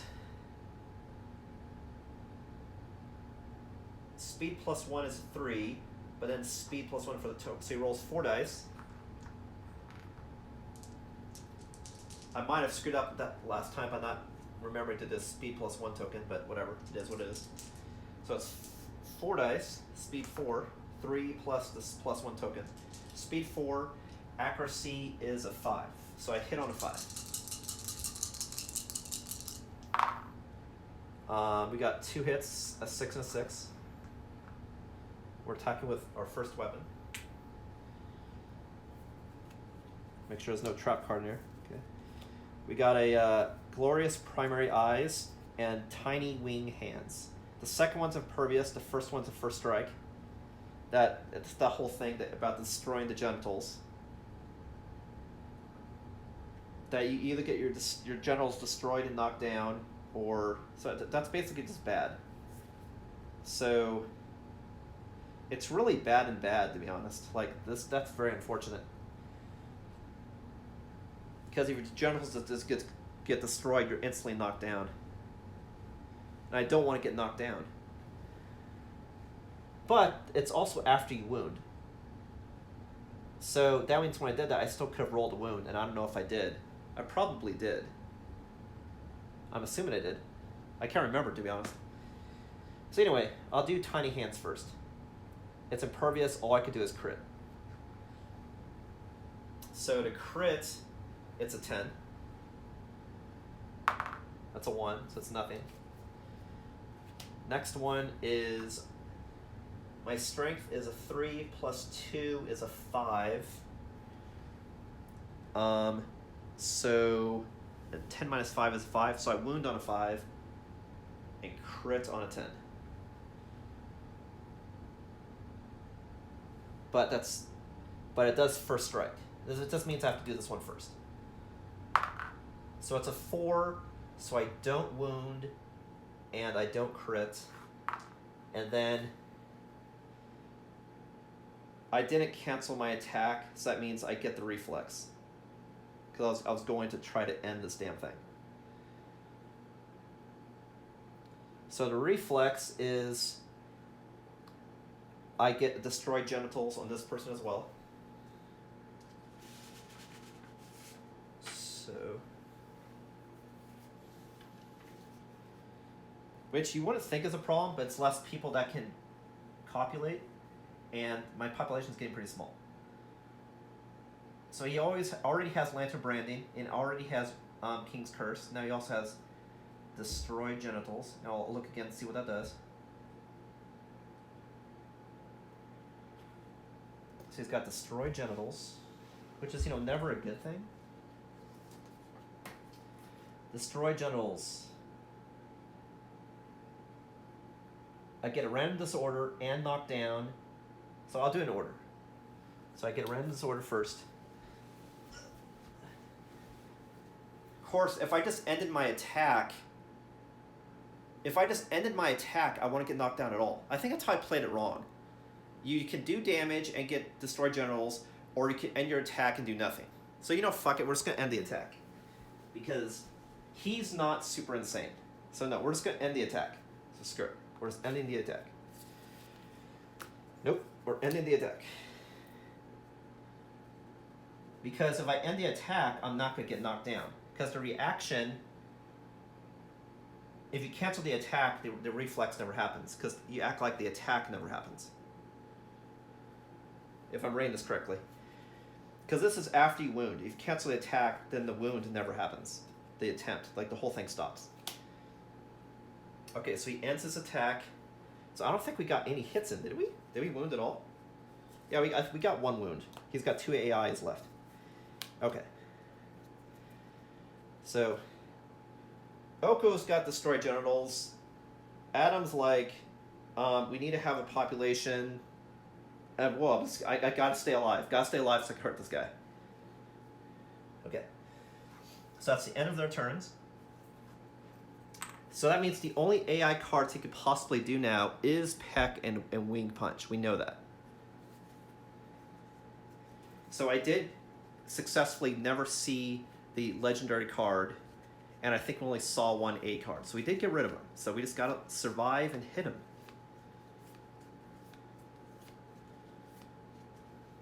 Okay, so the next card is... Wait, do I want to end this? You know what? I'll end here, because this could be another 30 minutes plus stuff. So we'll have to see the epic conclusion later.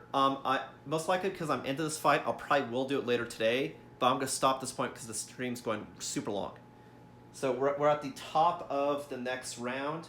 And the next stream will be the conclusion of the showdown. So definitely tune in later today to check that out. I'm going to get some lunch, get cleaned up. But expect this next stream most likely later today. Latest will be tomorrow.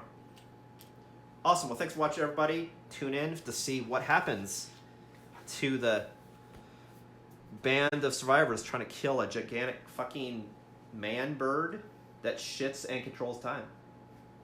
I'll catch you next time.